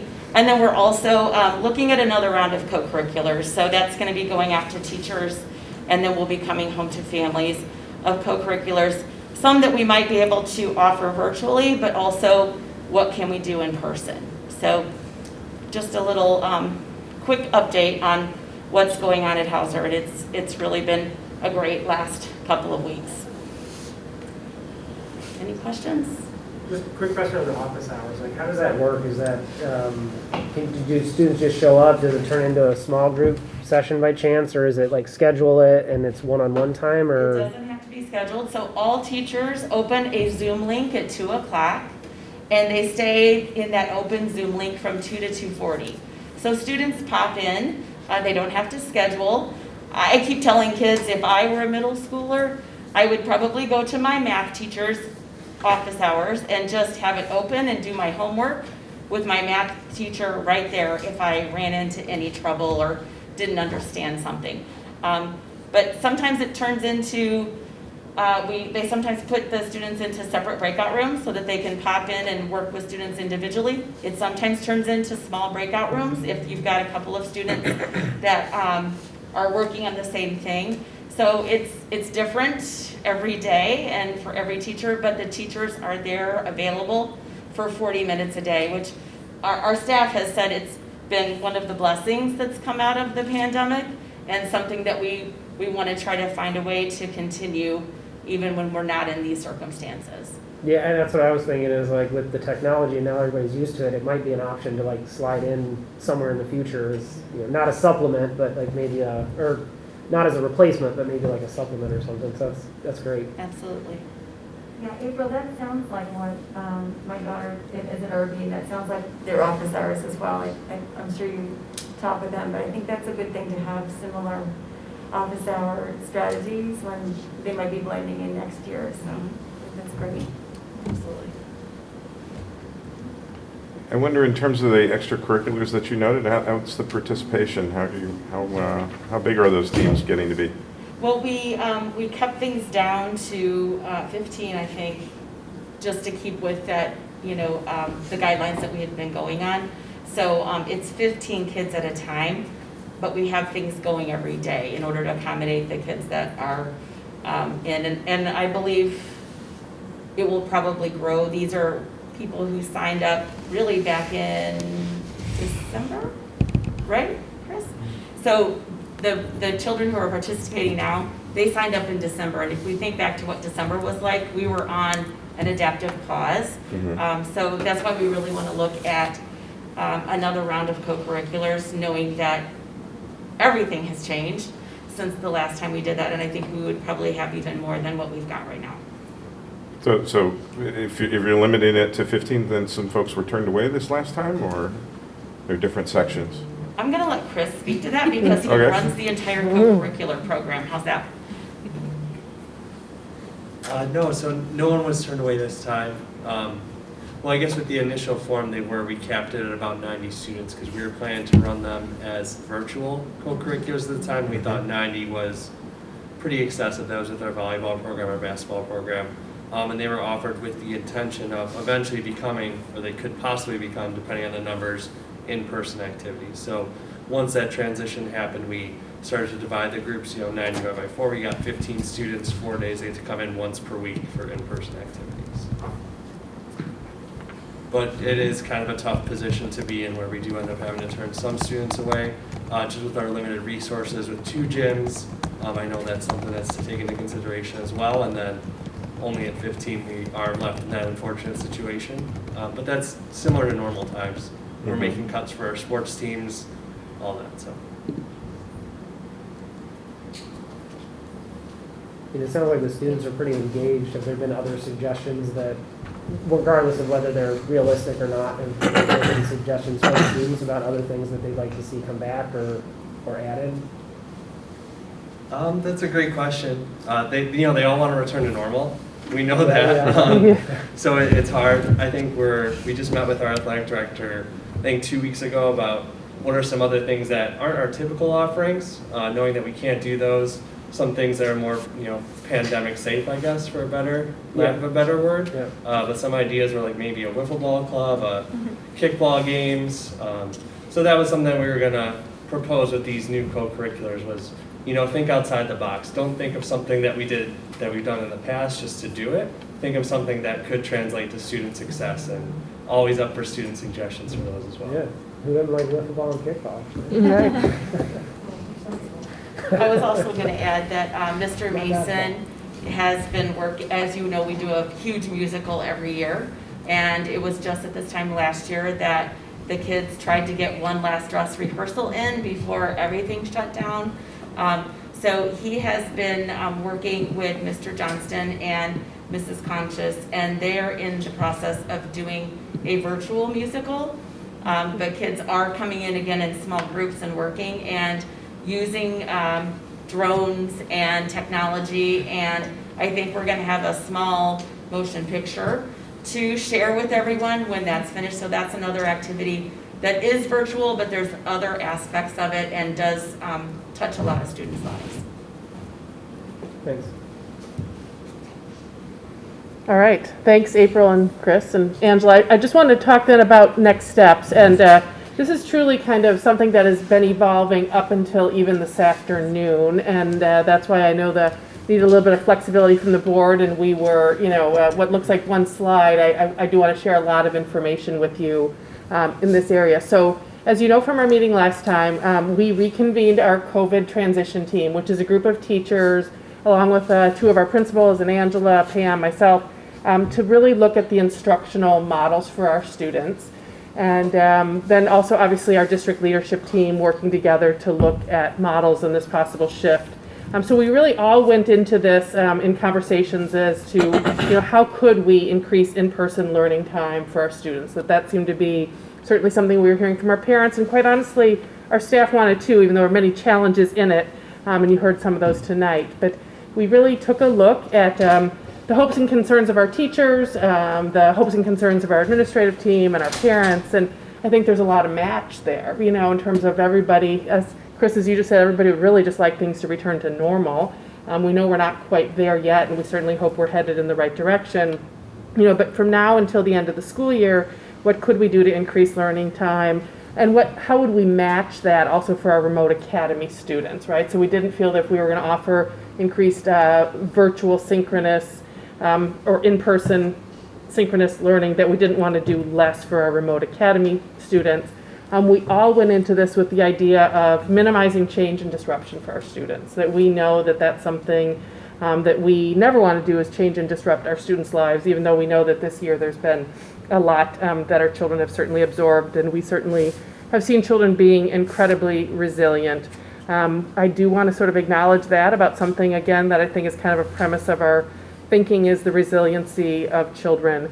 I also certainly want to acknowledge that we know that there would only be 8 weeks of school left from April 12th. But what I do want to share with you is how we then really went into planning mode and looking at, and it's some of what teachers alluded to tonight, this idea if we were to add our AM and PM sections, which is really the way to possibly increase time for students, how many students would we have in a classroom in person? And as you know, when we met just 2 weeks ago, the idea of having class ranges of anywhere from 14 children to 27 children was going to be very challenging with social distancing of 6 feet. Less challenging when we think about social distancing of 3 feet. So then we actually really dug in and we looked at how many classes do we have more than 25 students became kind of our threshold. And really where we are is we realize that there's one classroom at Central School with 27 students in it, and we have talked then specifically about moving that classroom into a larger learning space, hopefully hiring a co-teacher for that situation, and really trying to problem solve very specifically around those specific arrangements as opposed to looking at kind of a total model of, you know, how many children would have to have changes, et cetera. So we've really been able to hone in on this idea that no children would have to have a teacher change unless a family chooses for a child to either go from hybrid to remote or remote into hybrid. And then again, a parent would be making that choice to come either back to in-person or to go back out to remote. And we certainly don't want to create a situation where families feel that they just don't want to be in person anymore and they feel compelled to go to remote. We think from our data, what we understand more is that there's perhaps about 30% of our remote families that, given a more regular schedule, might choose to come back. So, we've spent a lot of time looking at this extended half-day model or a full-day model. Extended half-day would probably be more like what you just heard Hauser describe, and then we looked at the full-day model. The full-day model, the challenge in that is certainly lunch. And I know there are schools that are successfully having children eat in school. It is something that as we looked at our schedules and the impact on our schedules and just the capacity and the social distancing guidelines, as an aside, IDPH says if you're going to eat, take your mask off. You have to be 6 feet apart and facing in the same direction. So that just seemed to be a very, very challenging area. And we also felt in our survey that parents, about 80% of our families had said they could take their children home for lunch if needed. So what we want to recommend here is a full-day model for our elementary school students, with the idea being that we would have, what do we say, it's an 80-minute lunch period, and we would ask that children go home for lunch, and then we would make special arrangements for children that absolutely can't. We know there are families that work full-time that don't have the option, work full-time outside of the home, I should say. We also know there's kind of a unique time where a lot of people are working from home and might be able to come and get their children for lunch. So we're going to kind of bank on that survey response that we got and offer that up as really our best option, but know that we would have special supervision by making special arrangements with the school principal. For example, we know that we have a group of children with IEPs that come on school buses. We would not expect them to go home for lunch. We would absolutely make arrangements for them to stay for lunch. So I'm trying to think of other details that I need to share with you, because it comes down to, we figured out a plan, and I just want to thank Angela and Pam, and I want to thank our elementary principals that I think have been in meetings with each other pretty much consistently and constantly almost since the last time we all met. They have been just working on schedules, working on models, figuring out how to fit in specials. You know, another one of our core ideas is that we did not want children to come back to school for more time and potentially get less service, right? So this idea that what impact might it have on an intervention schedule, what impact might it have on a special education schedule. So again, just a lot of details to be worked through, and we knew that it was our principals that had to be the ones to do it, as they are the most, intimately connected with their building schedules. So here on, March 17th, I always say here on March 17th at almost 9:00 p.m., we really feel that we've come up with a plan that we would like to recommend to the Board of Education. And I know we're just now sort of putting all these pieces together. What we're really asking the board is to give us clear direction on kind of what is the structure of a plan. We can certainly share with you a lot of the internal details of the schedule, but given that I think we finished that up at 3:00 today, we don't have that all for you. We can certainly describe start times and lunch times and how that would work. Are happy to answer as many questions as we possibly can for all of you tonight. I know this was kind of the direction we thought we might be able to head in, but I really wasn't sure last time we met, and feel much more confident of it, obviously, tonight. We do have a parent letter and a parent, I don't know if survey is even the right word, but a parent selection form that we would like to send out tomorrow, if the board were to kind of endorse this direction, and ask parents to tell us, will you stay in the hybrid program? Would you like to opt for the remote program? If you're in the remote, do you plan to come back? And, again, reminders that children would need to go home for lunch, or special arrangements could be made with the school principal.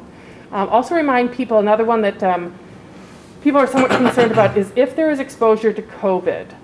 IDPH is still saying that children or adults that were within 6 feet, right? So even though they're saying it's okay to be within 3 feet of each other, if there is a COVID exposure, the number of children that would get quarantined, children or adults, would be kind of a more significant number. So there'd be sort of the kids in that child's orbit or that staff member's orbit. I do know from talking to superintendents and colleagues in other districts that have done this, that's one of the challenges, right? That the quarantines are more challenging. More kids potentially get sent home for that time period. IDPH has not relaxed or relented on that one. And we know that obviously our goal is still to keep COVID out of our schools to the best of our abilities. So I'm trying to think, Angela, is there anything else that I'm missing? Or, we want to take questions from all of you and then hear some of your thoughts. I guess I have a question. I know that there was in the survey, it was asked that families who are remote, would they return if more in-person learning is offered? Was there a question? Because I took the survey, I don't remember if there was a question, but do we have a sense of how many parents that are in the hybrid that if go to the full-day model who might go remote? We did not ask the question that way. We know we can absorb a good number of families in remote. We certainly would, we hope we're not forcing families the other way, but we did not ask that question explicitly. It's a good one. This was very encouraging, Martha, that you and your team came to some kind of tentative plan.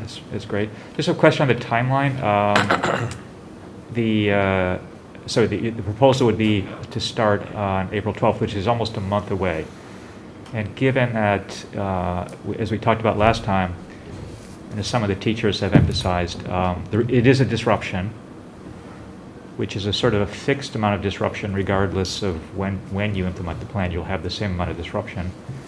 It would seem that you want to maximize the amount of time if we do it, such that the children actually have the longer schedule. Mm-hmm. So that would argue for doing it, if possible, more quickly than April 12th, which is again almost a month away. So just wondering on the timing, is there some flexibility there? Yeah, so a couple things, obviously next week is spring break. There's one piece of it where there's certainly an anticipation that families may travel, a good number of families may travel. There was some request, could we wait for 2 weeks after spring break, just before we would reduce social distancing to the 3 feet? Would we make sure that we're kind of outside a COVID window for people that may have been exposed through travel? So that's just kind of a variable that we have tried to sort of weigh both ways. The other thing that teachers have asked us specifically, and again, I think this speaks, again, kind of can be considered both ways, is this idea of please have schedules adjusted for us. Please give us the opportunity to adjust intervention schedules, special education schedules before the change. So, and I know tonight there are some teachers talking about kind of the beginning of the year, we settle into routines and schedules get set up for math specialists and reading reading specialists, math intervention, special education. Some of those things kind of have to get worked through in real time. They've asked us to the best of our shared abilities to have all that really ready to go, right? On April 12th, you walk in and your new schedule, that when reading is happening, math is happening, special education. So, our sense is we need that time yet to work through some of those details, because obviously next week, with it being spring break, that I think many of our principals are not taking vacation and may continue to work on schedules, as much as I'm encouraging people to take some time away, but that our teachers won't be here to help us make those adjustments to the schedule. So I think it's a great question. It's one we've kind of wrestled with ourselves. Would 1 week make things easier? Would one week make things harder? And we keep kind of going back to April 12th is one that makes most sense to us in terms of being able to accommodate, carefully plan for, and really be ready to launch this plan. We also need to ask our parents, right? So we need to get that feedback yet, and we know we're potentially asking parents to share that information with us at a time when school routines break. I think sometimes our communications are not as robust, but we talked about keeping the survey open until, or asking for responses. I say April 1st on there. Earlier today we were thinking March 31st. Somehow felt like, felt even better that even one extra day to figure out those numbers. So we do anticipate there will be some people coming back from Remote Academy. I do anticipate, what we will do, and I need to be really clear about this, is that Remote Academy students returning to in-person, we would assign them to our lowest enrolled classes. So it might not be at their home school, but we really, as we talked about this range from 14 children all the way up to 27 children. We just can't put them where there's 27. We really don't even want to put them where there's 23 and 24 and 25 students. So we really think that, we would ask parents to sort of give us that flexibility. I know we have, board policy around when you go to your home school, you get to stay there for the, the remainder of your elementary career, so to speak. So, question if we need to modify our board policy on that. As a number of things we've talked about, none of these policies were written with the pandemic in mind. So, hopefully that's an area people would give us grace and flexibility on that, because we think it would be a better learning opportunity for the children to be enrolled in one of those lower classes. They're getting a teacher change anyway. I think you might have just answered this, but I was going to ask about specials, and that's just going to be a schedule. We're just going to figure that out with scheduling. Yeah. So what we're thinking about, and I think I understand it, but Angela and can help me out here, is that our specials will be probably zoomed into the classroom at a time when the classroom teacher is there. So it's something we've been back and forth about, even talking just elementary music earlier today. It was, well, if I'm zooming into the classroom on a nice weather day, could I take children outside and sing? So in the research, there's children, the singing, the chanting, the things that have a lot of aerosols that are coming out are not recommended for doing indoors in tighter quarters. So even though we would be zooming into the classroom, I think we'd be able to build some flexibility of some in-person, some outdoor, that kind of thing. That was probably one of the more challenging pieces to put together in the schedule. Mm-hmm. On the saliva screening piece, I noticed you'd commented at the beginning that we were going to talk about this later, so we didn't actually hit on it. But I noticed we did not have a snowstorm this week, and we still only had less than 50% participation. I guess this is more just an open question, or maybe not even a question, but if more people are going to come back, I would hope that number would go up. But then on the flip side, I guess the kids are not vaccinated, but a lot of the parents in these households, I know a number of people that have gotten their second dose already, so maybe they're not feeling as inclined to participate. Do we have any assumptions on what participation is going to do? I know it's a hard question, but my assumption is where it has fallen off is probably because of vaccination. Okay. Right? That if people are vaccinated, I don't think I need to do this. I'm not worried about COVID in my house right now, or not as much. So would I like more people to do it after spring break, especially if they've traveled? Yes, absolutely, please. Yeah. And I noticed the staff has dropped off too, but I think if I remember correctly, like if you have a vaccine, you're not supposed to be participating. You can. Right? They don't tell you to stop, but I think maybe people are. So, okay. Yeah.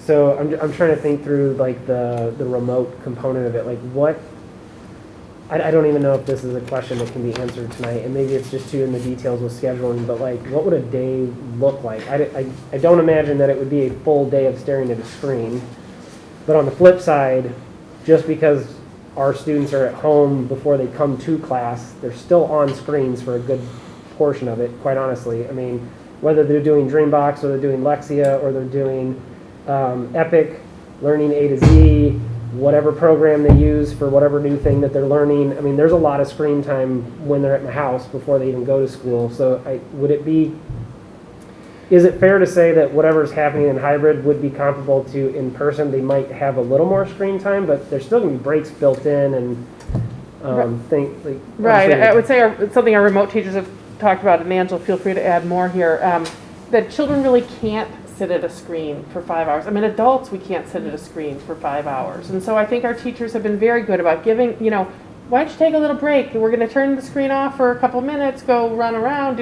come back. So I think teachers are still going to have certainly that understanding of what children can and can't do.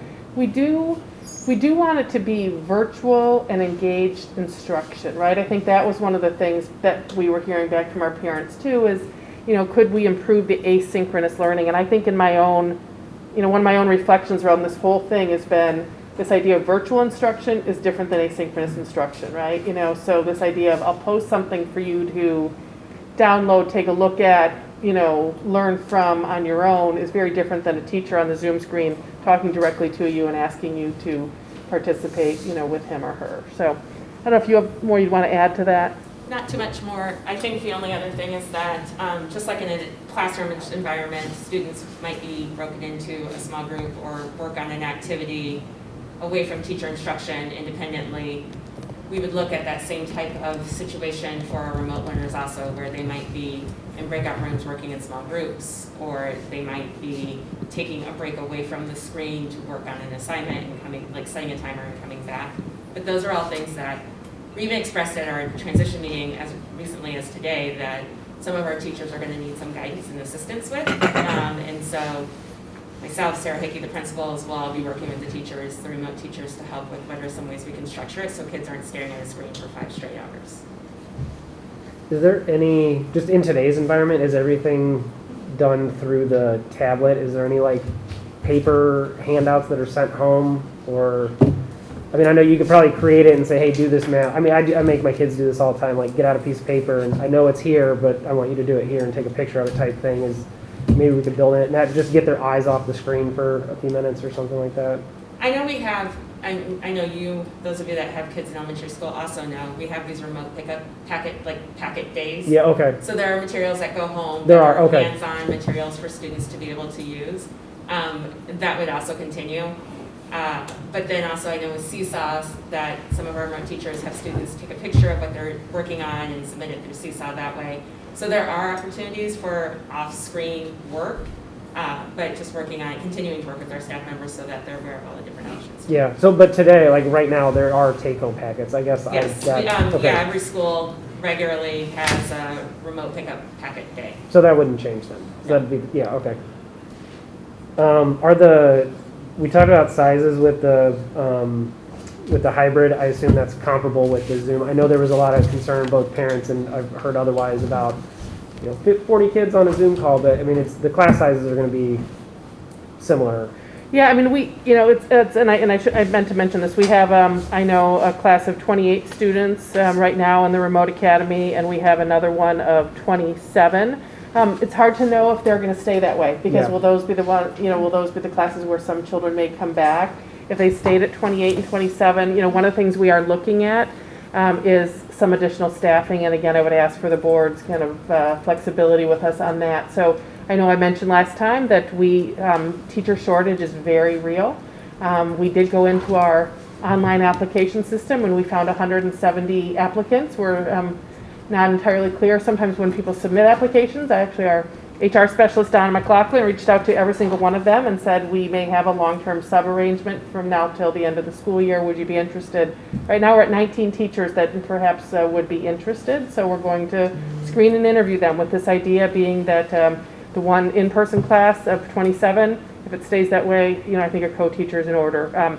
Some of those larger, maybe remote academy Zoom screen kind of classroom situations could use maybe an extra adult, maybe a paraprofessional, but maybe a co-teacher to help with some of those small group opportunities. So both platforms, if they get to a certain point, a co-teacher would be a necessity, right?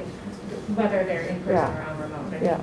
And we were trying to guess at that today, Angela, if we even were able to hire 3 to 5 additional staff members. And again, those would be long-term sub-arrangements. They wouldn't be long-term hires for us. So again, people that could support and assist an already, high-quality, talented teacher, but an extra set of hands, an extra set of eyes as we all know on the Zoom screen, just, really paying attention to that child is responding, and hasn't said a word yet or is trying to. Just want to make sure that our remote learners are not somehow getting, Less. yeah, Yeah. like Right. all of a sudden there's 30 kids in a remote class Right. and their educational experience is Yeah. not, Right. not Yeah, optimal. and I fully appreciate small kids on a screen and trying to get them to pay attention. I mean, hell, even primarily, when I do that with adults, I have a hard time getting them to pay attention. So Yeah. If extra support is needed there, I would support that, I guess. I think that is all of my questions. I yield my time. My question, you were on a roll. My only question is just, in the beginning of the year when we chose this, it was always about like pivoting to remote if needed. Like, we're not out of this pandemic. So if in a month before, say, we recommend this plan and we're about to do it, and all of a sudden numbers are spiking, what do we do then? Do we just pivot right back to our current hybrid? Is there going to be a fluid system for that? Because I just want to make sure that, there's flexibility in terms of like, we can't control the virus. We don't know what variants are, Right. And and again, we don't know, and we do know. I mean, it's sad to think about that. That's not an impossible scenario, right? I mean, I know. We certainly are hopeful with the direction we're headed and the climbing vaccination rates, et cetera. But I think the whole thing could obviously pivot to all remote, like we did in November, like we did last spring when we, didn't know what had hit us last year, March 13th. So the other idea is that, could we go back to this AM/PM hybrid? Yes, I think we certainly could. I'm trying to think of a scenario where the virus is so bad that we have to somehow shift in that way that wouldn't be, no, you all have to go back home or something. So, but again, I think we could go back to what we are currently doing. Developed. Here's my other question. So what if, so we got survey results from parents, they weren't, committing to anything. What if we now send out this information and just a large number of parents are not comfortable and they're all going to choose to remote? Like, are we going to make sure that that data is also informing if this plan is functional? I would assume based on the parent data we got back that this is doable. But sometimes when you actually have to make that commitment, maybe you don't feel, maybe we have a higher percentage of hybrid students who need to go remote now or vice, Right. Just want to make sure that sometimes we need to adjust, we're committed to a plan, but if data's coming in that's just not making that work, we're going to be flexible with that. And I think the thing we can't do is do a hybrid model, like keep the AM/PM for some families that would prefer that, do the full day also. The two are become mutually exclusive. We'll still keep the remote academy going, and I want to be really clear about that because the guidance with the IDPH said schools do not have to continue to do it unless there is an identified medical reason for it, either in the child or the parents in the household. I do think that's going to become much more common in our planning for next year, assuming all things sort of being equal or better. So I know there are some school districts right now that are potentially undoing their remote academies or undoing their remote services for children. We are not planning to do that. We are not doing that. So I just want to be really clear about that. I love the 99.6% of our parents that say they want to return to full in-person next year. I think, that is our goal, that is our plan, that is how we will be setting up our schedules and our structure for next year. Obviously assuming that, again, things stay as good as they are now or continue to get better. So that guidance would really come from IDPH and ISBE again. I think if they were going to say, yeah, wait, hold up, we're back to where we were fall of 2020 or something.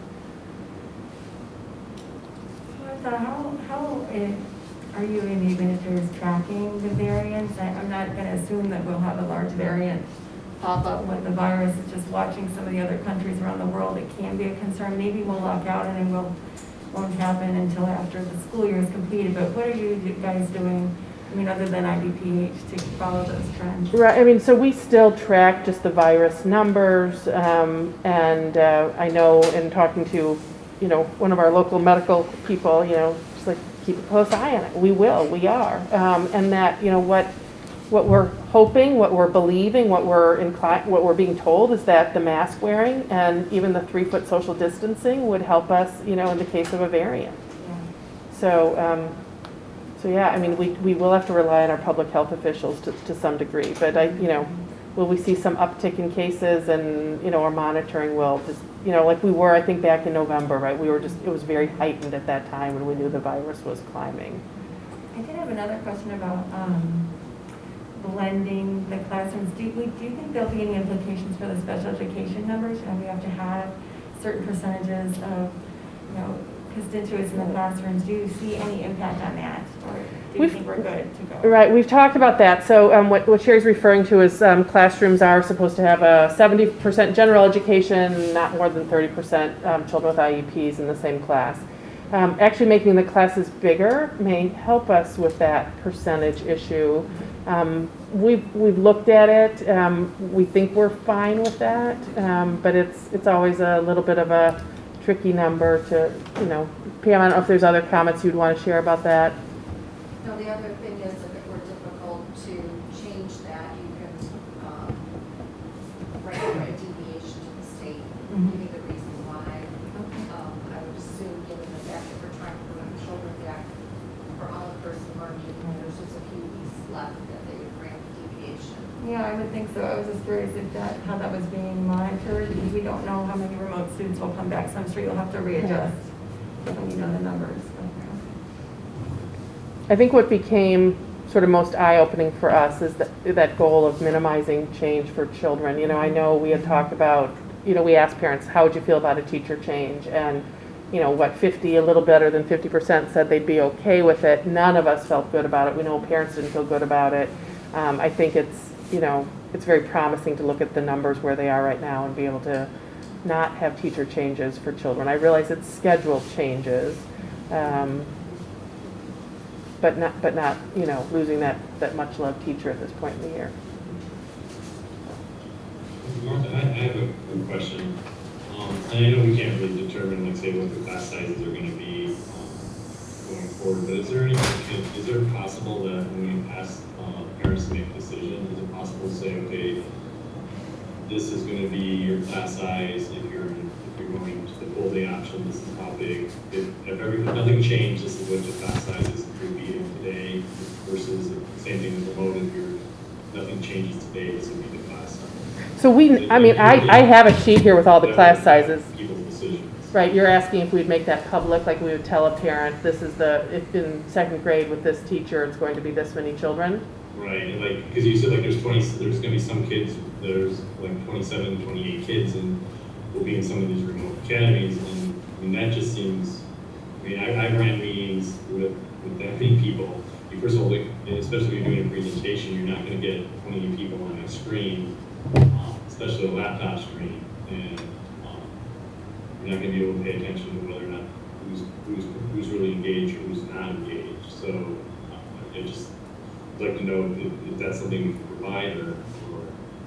Yeah, so that's probably the hardest one to share publicly in advance, just because we think that one might change, right? So if the remote families are coming back to hybrid, I don't want a family to panic that there's 27 kids in the class when there may not be.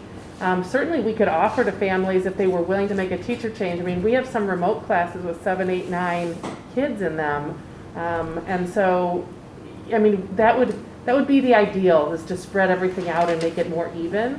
But when we're thinking about little people who love their teacher and have a certain routine and their teacher knows exactly their learning style and their learning needs right now, it doesn't seem to be better that way. It's more to staff it differently, is the approach we're looking to take.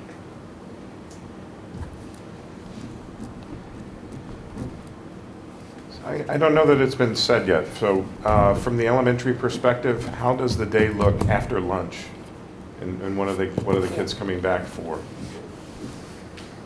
So the day looks like it looks similar to what we knew as normal. Mm-hmm. So kids would start school at 8:20, come in, 8:20, learn in person in their classroom, learning any of the 4 core subjects, math, science, social studies, language arts, or SEL time would be happening. They'd leave at 10:50 for the 80-minute lunch, come back at 12:10. When they come back at 12:10, the rest of that afternoon is a continuation of what they didn't get to out of all those things I listed in the morning. So if maybe a teacher's doing math and science in the morning, they might do social studies and ELA in the afternoon. Or they might do some combination of that sort. So it's providing us the opportunity to instruct science and social studies in person instead of it being done remotely at home independently. And it's providing us more time for the math and language arts core subjects, because now we're not dividing up 2.5 hours between those two subjects and SEL time as well. And then specials would be throughout there, as we used to know specials where kids would leave the classroom for a half an hour to go to art, music, or PE. Instead of leaving the classroom for that half hour, the principals have worked really hard on developing a special schedule that will have the teacher zooming in for that half hour instead. I guess another question that I have, and something I think I've heard from some of the comment earlier, I'm just wondering here, we're talking about 8 weeks left in the school year. Is it worth it? I think it's a great question. I think you heard from some teachers tonight saying they don't think it is. The thing that's in my mind is when we start planning this summer, planning for school during a pandemic and planning for in-person time, teachers said, let us get kids together for even 2 weeks, right? We didn't think we were going to be able to be in person as much as we were, right? I think everyone was really worried that the pandemic was just going to kind of rage out of control and we were all going to be sent back home, right? And so I think about that, and I think if 2 weeks meant so much then, and I know part of it was let us meet children, let us set routines and all that important stuff too. 8 weeks is 8 weeks, 8 weeks of instruction feels significant to me. Not just to me, I think it feels significant to all of us, so, yeah. Is there also the element, Martha, that I have to assume that some reasonable fraction of our students do not have ideal home environments for learning? Some students do. Some students probably have a nice home environment for learning. But I have to assume many students do not. And for those students, the fact that they're only in school for 2.5 hours is really going to be, I think, a serious setback, I think, in their education. I mean, I just can't imagine it's otherwise. And we're certainly hearing that talked about on a national scale, right? What is the impact of children? What is the impact of children's mental health and well-being? I know we heard from teachers tonight saying kids are doing pretty well. We are, a fortunate community where parents are very, very engaged. Where almost every parent took our survey, right? So we do think, our children are in mostly supportive environments. Children do love to be in school. It's why I love April and Chris's stories. I think last week, April and Chris, you were sharing, or 2 weeks ago when we met, it was the student who turned to the student next to them in math and said, what'd you get for number 7? Right? Just that natural way that learning is a social event, right? And, it's a relationship business. We said that at the beginning of the year. We know that, of course. I think the structure, right? That added structure for children.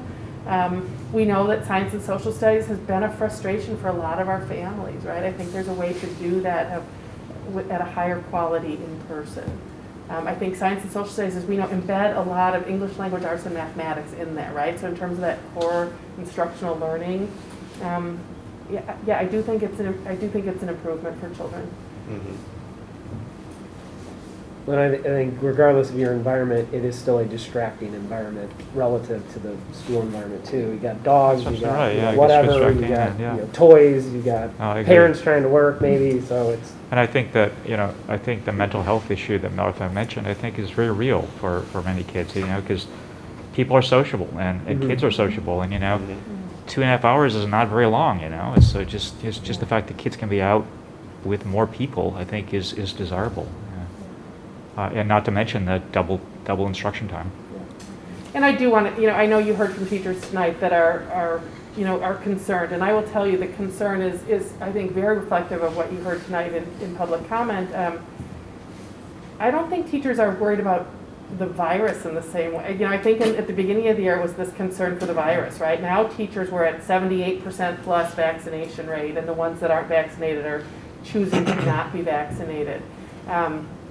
But it's changing schedules. And I don't mean changing schedules. That sounds simplistic. It's so much more than that. It's just that change in routine, and certainly we don't take that lightly. There has been nothing normal about this school year, right? And that people have really risen to the occasion, and I just appreciate that. We're talking about resiliency in children. I know we see great resiliency in our adults too.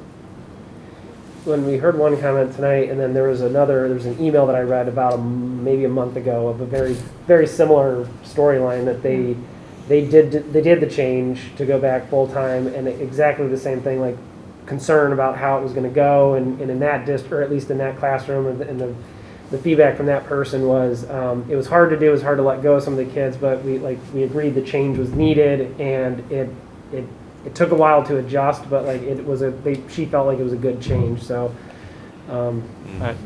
oftentimes it's difficult to make the change, but once you make it, it's oftentimes good.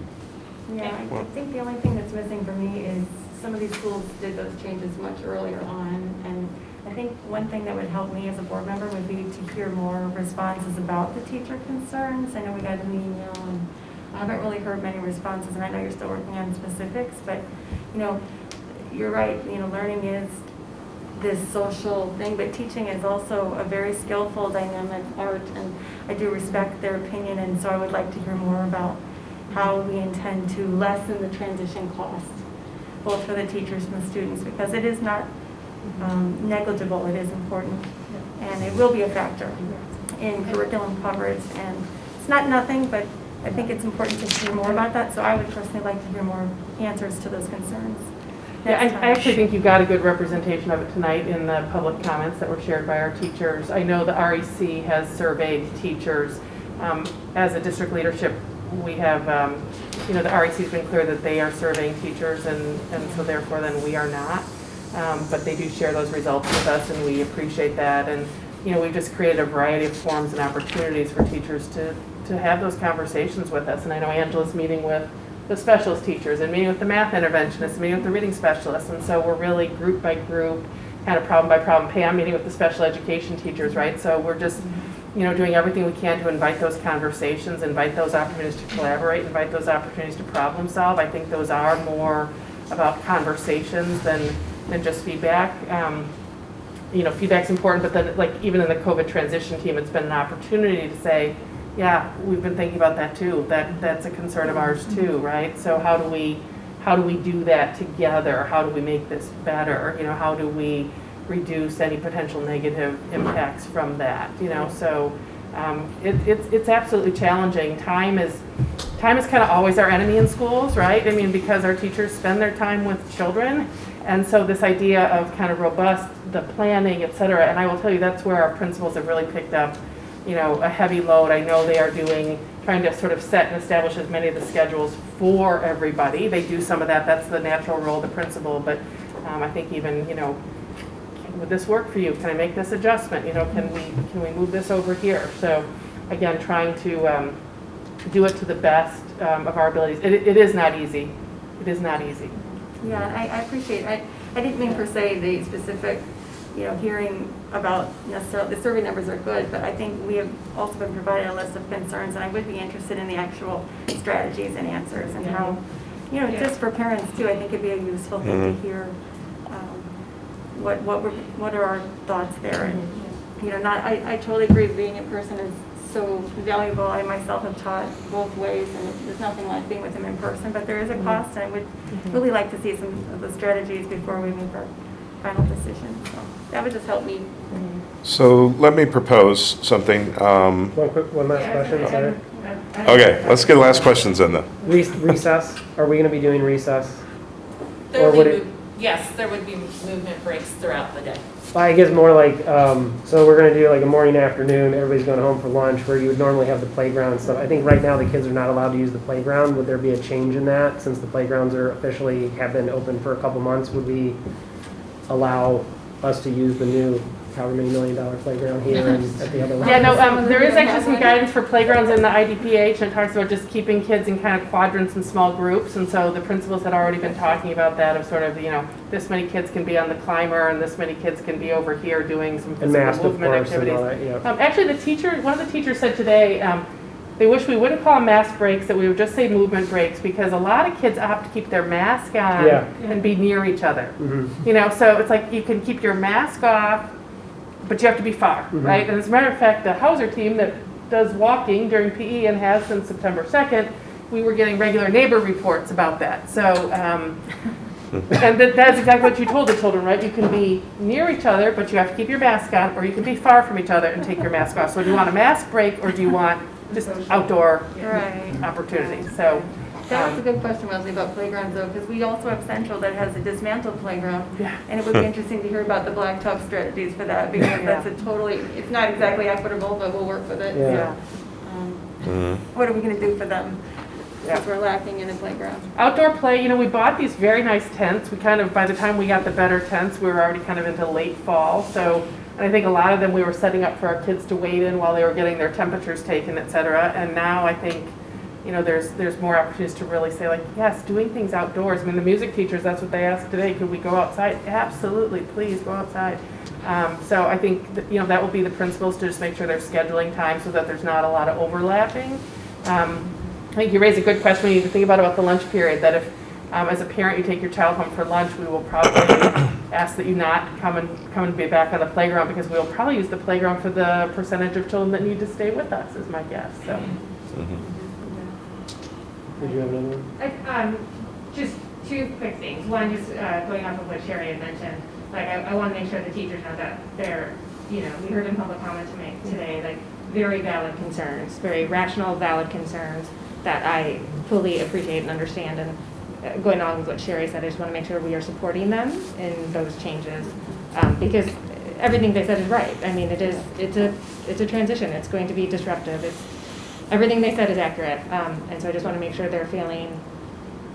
There's just not a win-win situation here. We cannot please everybody, and it's the pandemic has just created these situations. But we want to make sure that they know that we are supporting them to the best of, you know, this is a change. This is going to be difficult. We appreciate everything they do. We appreciate everything that the administration has done over the last few weeks. I know this is no easy lift, so just want to make sure. Yeah, I think that's right, Linda. I think the other thing to add to that is I know for myself, and I think it's true for the board as well, that one of the main reasons why I felt, I believe the other board members felt, it was so important to do the saliva testing was for the safety of the staff. Yeah. I wasn't concerned about the safety of the kids. I mean, just not that big a risk for the kids.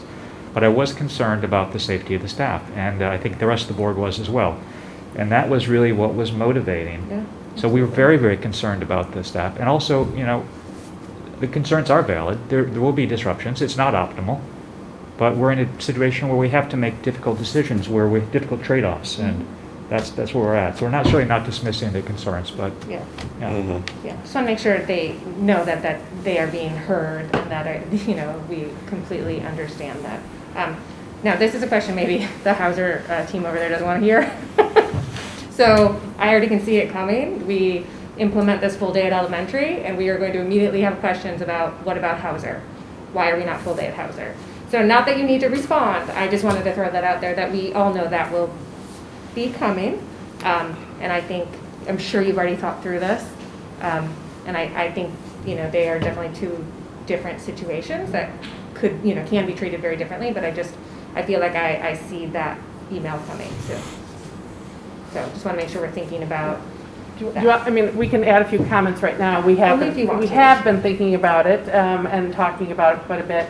You know, it's interesting, even when I go back and review that instructional time, and the middle school kids going to 1, and then they have that lunch break, and then they have that almost, you know, 40 minutes to an additional hour. Is it worth middle schoolers coming back, and we think they would go off and be independent at their lunchtime, not necessarily go home. It's one thing to get them back on the screen for some additional time. Is it worth bringing them back to school in what becomes 40 minutes or 60 minutes? When we have, 4.5 hours of instructional time in one chunk. With our elementary kids, we're going to get to 5 hours of instructional time spread out over. We've always been a little bit different on the instructional time. I think our elementary kids were in for 12 hours, and middle school was in for 9, and now middle school is in for more. And you know, so we're really trying to problem solve this based on the unique group of students. And we know middle schoolers are different in terms of their level of independence, different in terms of how they learn. I think the idea of building in those more after-school activities and opportunities for them also is certainly perhaps as important. for Yeah. middle schoolers too, so. I mean, I agree. I just April and Chris, is there any more you want to share? I know Linda said we don't have to answer the question, but I want everyone to understand it's been discussed quite a bit. So. Yeah, I'm certain Yeah. it has, but Yeah. I figured I just want to make sure, Yeah. that we're just kind of staying. Yeah, I think the Wednesday all remote was to level the playing field for those that weren't right. So that's the way I interpreted that earlier. Was it was considered, but chosen not to, just to have some normalcy for everybody on the same playing field. Yeah. But yeah, Oh, no, I'm not saying definitely I'm not saying come it should in. change or Yeah, shouldn't change it. I'm just saying I know that question will be coming It will. because. Yeah. It already has. Yeah. So. Maybe not gotten there yet, but I'm sure it's that gotten, question. Excuse me. I guess the one thing that I would just like to say is that, I mean, and what Linda said, I mean, people that we're watching, we're going to get feedback on everything. But the one thing I hope people just walk away with is that this is a very deliberative process. We are trying to do the best that we can with the guidance that we have to educate the kids, to do what's best for ourselves and what's best for our kids. But we're not going to please everyone. There is going to be, we're going to just, we're not going to make everyone happy. And so, but I hope that everyone just understands, though, that just because they might not have the outcome that they wanted, that this is, we feel, the best for the majority of kids. We're doing that. Yeah. It was not made, this is not made. And I truly appreciate the partnership that's been involved in this. I mean, you know, hear the stories of, I mean, these are very heavy topics and conversations that can really get emotional and, you know, cause strife. And I just really appreciate that all the players, even our community members, we're a partnership in this, and we're really just trying to make the best decisions. And we appreciate all I appreciate all the work that your team has done to provide more opportunities for our kids right now. So let me propose something. Wait, no, I'm just kidding. Jeff, did you guys see the look, Jeff? Jeff, did you? Yeah. All right. So let me propose something. So I believe Martha is looking for direction from the board this evening. We don't really have an item to vote on per se, but I'm wondering, would it be possible to do a straw poll? Okay. Should we just go around the room? Would that make sense? Sure. All right. Actually, yeah. Dave, we'll start there. So David, what's your thoughts on this? Well, I mean, I think I just said it last time. I mean, this is a deliberative process. Everyone has been involved in it. I mean, I trust our leadership team to do what is best for the school and best for the kids and the staff. So, I mean, I'm fine with them coming up with a plan. They think is going to be best for everyone involved. Okay. I would agree. Based on everything I heard, this is actually better than I anticipated. I thought there was going to be a lot more disruption than this. So I think not having zero, near zero teacher changes except for model switches and stuff. I think that's huge. So yeah, all around, I think what I heard tonight, I can support that and move forward with it. Yeah, I agree. I can definitely support the recommended changes. Yeah, I support the all-day plan. I think it's a good step forward. I think there are trade-offs, but I think on balance, this will be good for our students. I also do. Wesley and David pretty much read my mind with most of my questions. The only other thing I'd like to add is to encourage the administration in looking at those other candidates to support the remote academy, because probably one of the biggest concerns I had to start with was the extra screen time and keeping our kids' attention, which I think is difficult as it is, and making it 5 hours is tough. So I think that will help a lot. But that being said, I think everyone else has picked up a lot of my comments. I'll ditto the staff support too, just for the record. Oh, I sort of heard you say that again. Your comment on the staff support. Oh. We need to do some adjustments. Sorry, I didn't hear that. Thank you. Yeah. I was encouraged by some of the strategies. I personally would still love to hear more about the teacher concerns and what we're going to do to support them. I was encouraged to hear about lunch being available to have the kids go at home if they want to, for safety reasons and spacing and all the things that you mentioned. So I'm looking forward to learning more, but it seems encouraging at this point. So we'll see what happens in the next few weeks and what the parents are feeling, so, and the staff. So. Okay.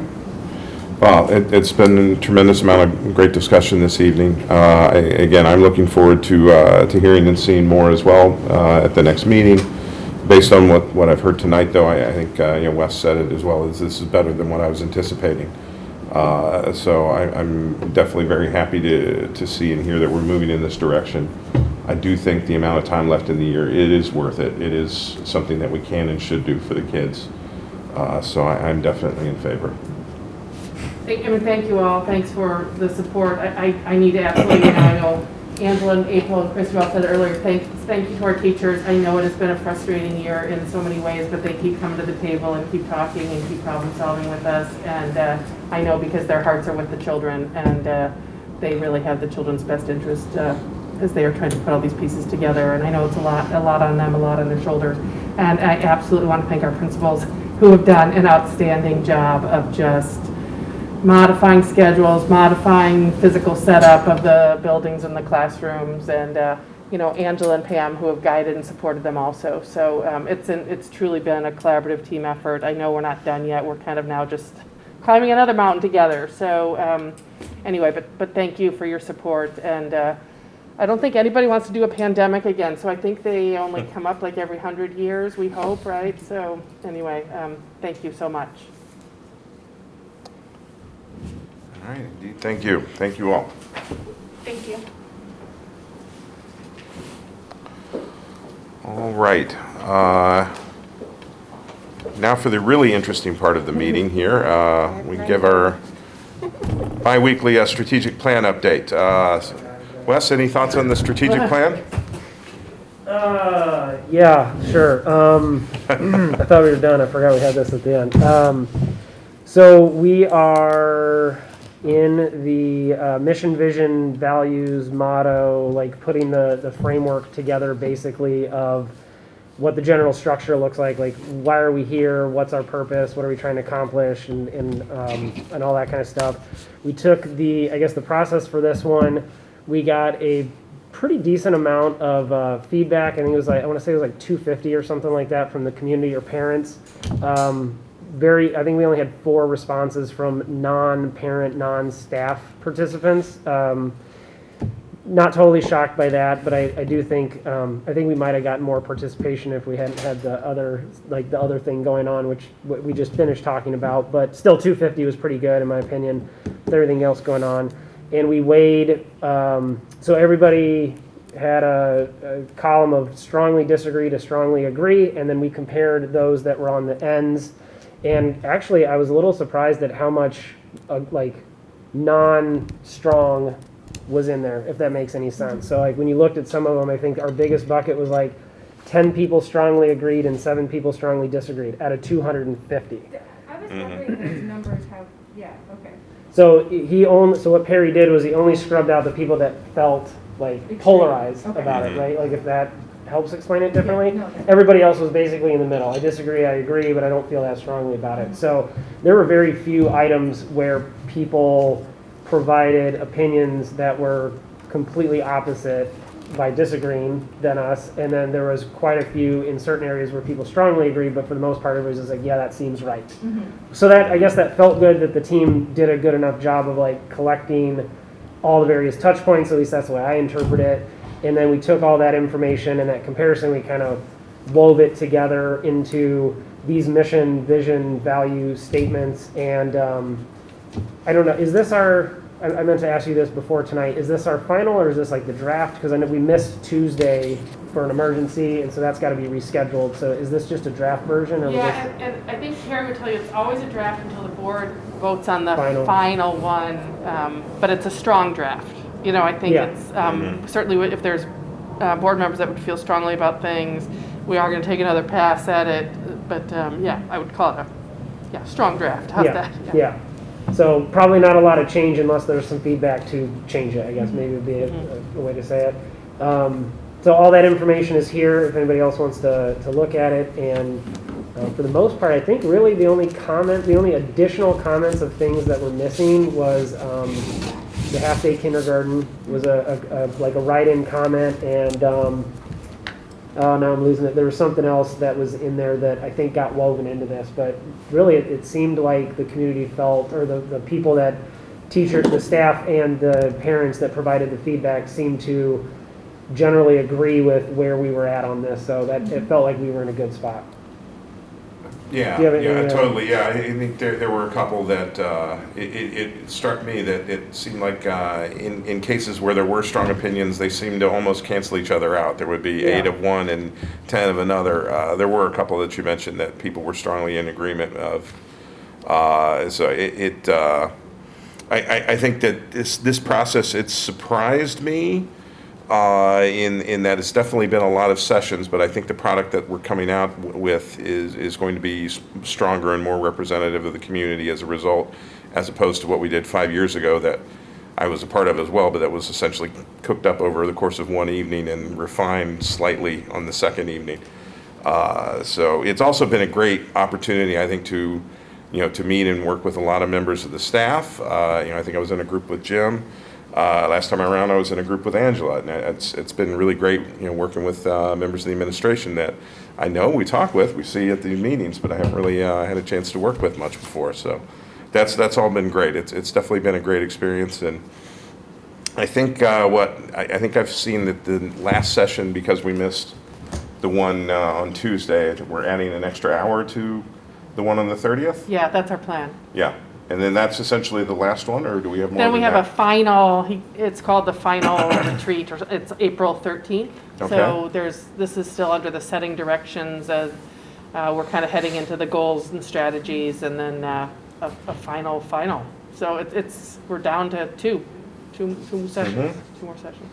Okay, getting close. For that future looking statement, and that is just what we want to accomplish over the next 5 years. The how and the what and the when and the cadence and all that is done later. So, but this document will just be a nice, hopefully a very marketable, seller friendly, whatever you want to call it, marketing material flyer thing that a lot of the demos were, and just give a nice structure to the community about the high level things that we're trying to accomplish. And then we'll have to figure out, I know Martha and I have talked about this, like schedule and cadence of like, okay, what gets measured and when and how and who and presentations, and trying to get on a better calendar of just being more clear and monitoring the plan a little bit more effectively, and just some reflections that we've had about how we've been doing it so far and things that we can improve with this and the timing of it and all that kind of stuff. So we're almost there. Getting pretty close to the end. Hashtag humble brag, I might have been on the team that came up with the motto. Might have been. Dan, we might have to get everybody t-shirts next. All right. Get the extra high five for that. Virtual. Yeah. There we go. Okay. Next item on the agenda is the board meeting date, board reorganization. And I don't have a date listed here. So I'll just kind of jump in, and Kathy can help me out here. So we have a meeting on April 7th and April 21st, COW meeting, board meeting like regular. The April 21st meeting will actually be too soon to do the reorganization because we won't have had the time for the county to certify the results of the election. So that's why I know Kathy had reached out to you about the April 28th, May 3rd, or May 4th. It sounds like the May 3rd or 4th is the better date. So what we'll probably do is replace the May COW. I thought we might be replacing the April board meeting, but I think we're more likely replacing May COW, moving it up a couple days. Probably just one day, and the May 3rd looks to be the date. Okay. Or excuse me, May 4th, sorry. That's May the 4th, Tuesday. May 4th. May 4th is a Tuesday. It's not stated here. We will be losing one of our illustrious board members here. We hope, Jeff, that you'll be coming to all the meetings thereafter just to support us. Just for fun. Kathy, are you still thinking at 7 p.m. time? Or? Yes.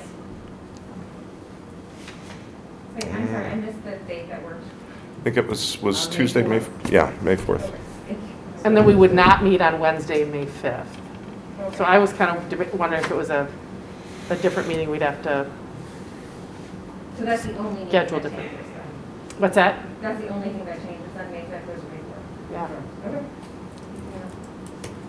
I think traditionally in the past, it's not really, as I recall, essentially we assemble, we make the transition, and then that's basically it. There are no further presentations or action items that night. Unless there's significant board work that the board needs to accomplish. So one thing that I know is sitting out there is the Hollywood project. So maybe we'll have bids by April 21st. Maybe we would use a special meeting between April 21st and May 4th if needed. So again, I think that's the one big pending action item for the board. All right. So next, is there any additional public comment? There is none. Let me just check.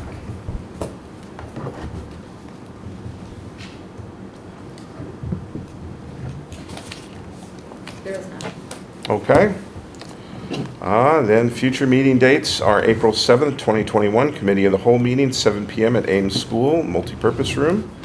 April 21st, the regular business meeting, 7 p.m. in the multipurpose room at Ames. Board will enter into closed session at 6:30 p.m. if necessary and return to open at 7. And if there is nothing else, this meeting is adjourned.